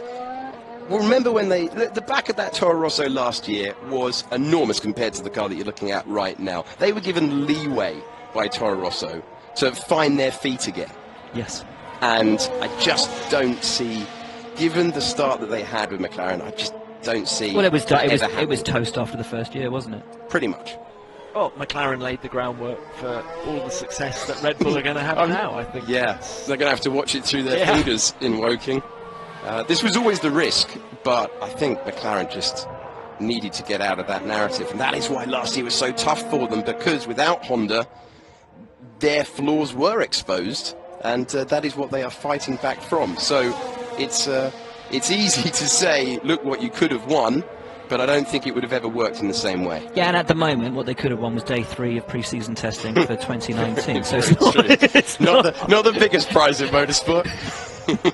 The Winter World Championship. Yes. This is someone out there is going to do the points now per day. That is classic Reddit territory. I think this is encouraging for Red Bull, isn't it? Oh, big time. Massive. Big time. That's my reading into this. And as Franz and Graham told us earlier today, they have not yet cranked that engine up to full capacity and do not intend to for quite some time. I don't think anybody is, if we're being completely honest with ourselves. Let's not pretend that on day 3 anybody is pushing the envelope to what we will see in Q3 in Australia. It's just not worth it. I would like to see the smile on Christian Horner's face right now. Right now, absolutely. And Dr. Helmut Marko. Yeah. It's all shaping up rather well. Phenomenal reliability once again from all of these. Yeah, I think that's the main headline for the first 3 days. The lap count has been extraordinary. I mean, even Williams have got 21 laps on the board today, which for a shakedown for a first day of testing, what was it that Haas got on day 1 of testing? It was only 30 something laps, wasn't it? Let's have a little look. Racing Point got 30 on the first day of testing, by way of reference. And where were Haas? They got 65 on the. Oh, okay, my mistake. It was Racing Point. So considering that they didn't come out on track until after lunch, 21 laps with a brand new car, I think actually Williams should really pat themselves on the back for a job well done today. Yes, they're 8 seconds off at the back, but I don't really think that matters. The victory was on getting a car on track alone. Yeah. I agree. I agree. So said Will Buxton. Yeah, bingo. I'm not sure I would say it's a job well done. What's the opening? I think for the boys, testing for Williams, but I think it's been bloody hard. Yeah. And I think they've worked incredibly hard, and I think they should be praised for their work. But I'm sure Claire Williams is sitting there now on the pit wall going, well, she called it embarrassing. Yes, that's the word she used. What I mean is it's very difficult. We refer to Williams as Williams, and it's very difficult to say Williams. As Claire Williams has said today, the team should be embarrassed. That immediately denigrates the enormous job that everyone has done to get that car hit. It is not their fault at all, but it's so difficult because you want to reflect the gravity of the situation. But how do you do that without throwing under the bus the Herculean effort of everybody at that team through no fault of their own, and probably having had no sleep in the last 6 days to get that thing That's here what we should and be on track. praising. And that's what that's The all I meant. workload. In terms of a job well done. But I think there are some serious questions that need to be At the very top, you cannot Tremendously. avoid that at Yeah. all. At the Yeah. very top, question marks over Claire Williams. We're speaking about the Formula One documentary series on Netflix that is is coming out and is the talk of the paddock at the moment. There is a scene in that. This isn't a spoiler. There is a scene in that where Claire Williams questions whether she's the right person to carry this to lead yes, that team. she does. And she will have asked herself that question a lot this week. I'm sure. And she will have been asking questions of Paddy Lowe. And I think they will both have to answer, first and foremost, for this week. And it is a major question about whether they will continue in those roles. And it has to be. And it would be weird if those questions weren't being asked. Because to have everyone circulating out there at the start of the day, when you had the team's totals for Mercedes at 313, at Ferrari at 326, and Red Bull at 220, Williams with nothing on the board. Tough week, and questions. I don't to be think you asked. can blame Claire Williams for the fact the car is late onto the track. And But where does the buck stop? Where does the buck stop? You could argue whether her decision to employ Paddy Lowe, but when Paddy Lowe left Mercedes, was he the right guy for the job? Was that the error? But I mean, actually, look at, she's brought in a new title sponsor. She's brought in 2 exciting drivers, particularly George Russell. So I think, and I think it's very important for the team to have a member of the family. It's a family-run team, and so I think Claire needs to stay, but maybe she needs some support around. Flow Viz all over the Williams. I quite like what it's done to the paint job, if I'm entirely honest. Although it does look a bit Racing Point now. Green on one side, pink on the other. What were those T-shirts that you had in the 90s with the tie-dye on them? What was that? Yeah, Technicolor. Was that it? I'm sure everyone had one of those T-shirts in the 90s. Look at that. It's like a Friday night at the Hacienda on the front of that Williams. Technicolor T-shirt. Oh, is that a car stopped to the side? It is. That's a Haas down there. That will be Romain Grosjean. Will this be the final red flag? It is a red flag. This will probably be the end of today's session with 5 minutes remaining here in Barcelona. Romain Grosjean has stopped with a little bit of smoke billowing from the back of his Haas. Be careful how you say that. And there is the red flag again. Again for Haas. Again for Haas. Third time that car is Today. Yeah. So that is disappointing for them. They had a stoppage on day one as well. So if you're taking Williams out of the equation, they are probably having the next most difficult time of the teams out there today. And this is classic testing, isn't it? Right at the end, we've got a red flag. 4 minutes to go. Indeed. It is indeed. And with nothing happening on track, I've just looked on social media, and we were talking about him earlier in the week, so I don't think it matters if I can mention him now. Former Toro Rosso tester and member of the Red Bull program, Robert Wickens, has just tweeted. And if you follow him, if you don't follow him, start following him. If you do follow him, go and check your social medias, because yesterday was 6 months since his horrible accident in IndyCar, and he's just posted a video of him standing up by himself to surprise his fiancée, because they're getting married in September and he wants to be able to dance. And I'm getting a little bit emotional on that, because that's just absolutely sensational.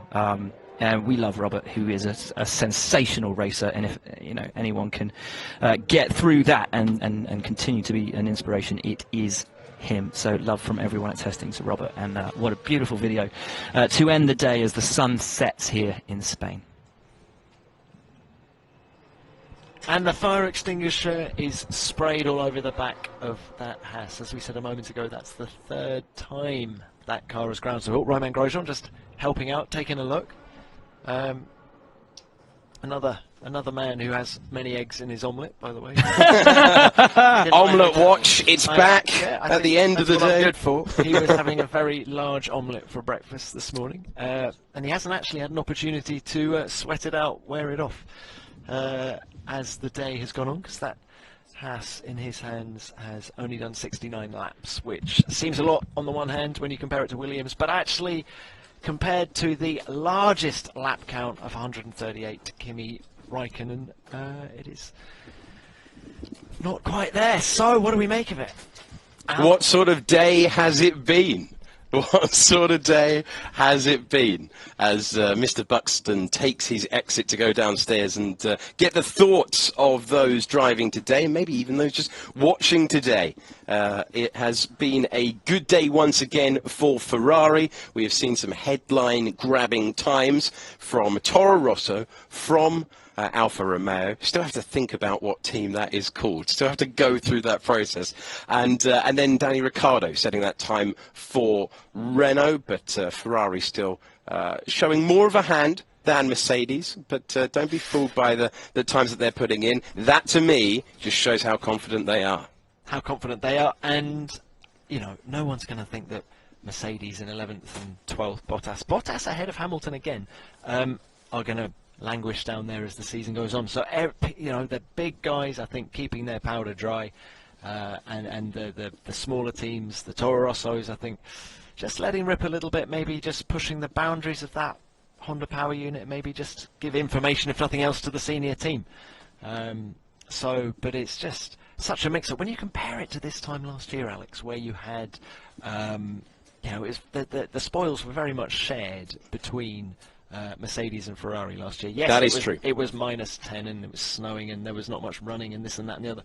But it was still the big guns getting the job done at the top of the timesheets, whereas we're all over the shop here. Mercedes have been consistently low down, obviously keeping their powder dry, but I'm not convinced there are not issues with that car that need ironing out. And then, yeah, Vettel, be interesting to get Vettel's thoughts. Another massive day for him, 134 laps. But then, you know, Ricciardo. First time we've seen Ricciardo off the leash a little bit today.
Missing the first 2 days, getting a warm reception, and the team now going back to what they do best. Piece of the car coming off the back of the McLaren, I should say, of Sainz, and we saw Kvyat with the high vis setting the fastest time of the day. And here's the classification. It's Daniel Kvyat, the fastest driver, set at the end of the day, ahead of Kimi Raikkonen, who did that time earlier on, just missing out on top spot. Another late run for Daniel Ricciardo in the Renault, and then Sebastian Vettel in 4th ahead of Verstappen. Vettel, who did an enormous chunk of laps as well, 134. Verstappen did 109. Then in 6th place, Hulkenberg, then Grosjean, Fittipaldi, who we saw stopping on track, Sainz with the spin, and Sergio Perez was in 10th position. Moving down, we had Bottas and Hamilton. That is not representative, and it was good to see George Russell on the circuit for Williams. Second page for both of those Mercedes drivers, Alex. Won't see that. Won't see that. As you were giving your review of the day there, I did find myself thinking, image of the day, Tanabe-san and... Welcome to F1 2019 and welcome to day 3 of the pre-season winter test here in the Barcelona paddock. I'm very pleased to say I've been joined by Johnny Herbert. You're right there, Johnny. Yes, I'm playing my little earpiece, yes. Yeah, and Natalie Pinkham, nice to see you both. Hello, lovely to see you. How was your winter? To be back. I know. It is nice. We're like your bookends, well, it's not, aren't you? well, it's not. Yes, Come on, I know. Johnny. Can you get a bit closer and make me a bit warmer? It's a little bit distant at the moment. It's actually not as cold as it could have been. Remember Okay, how wait. cold we were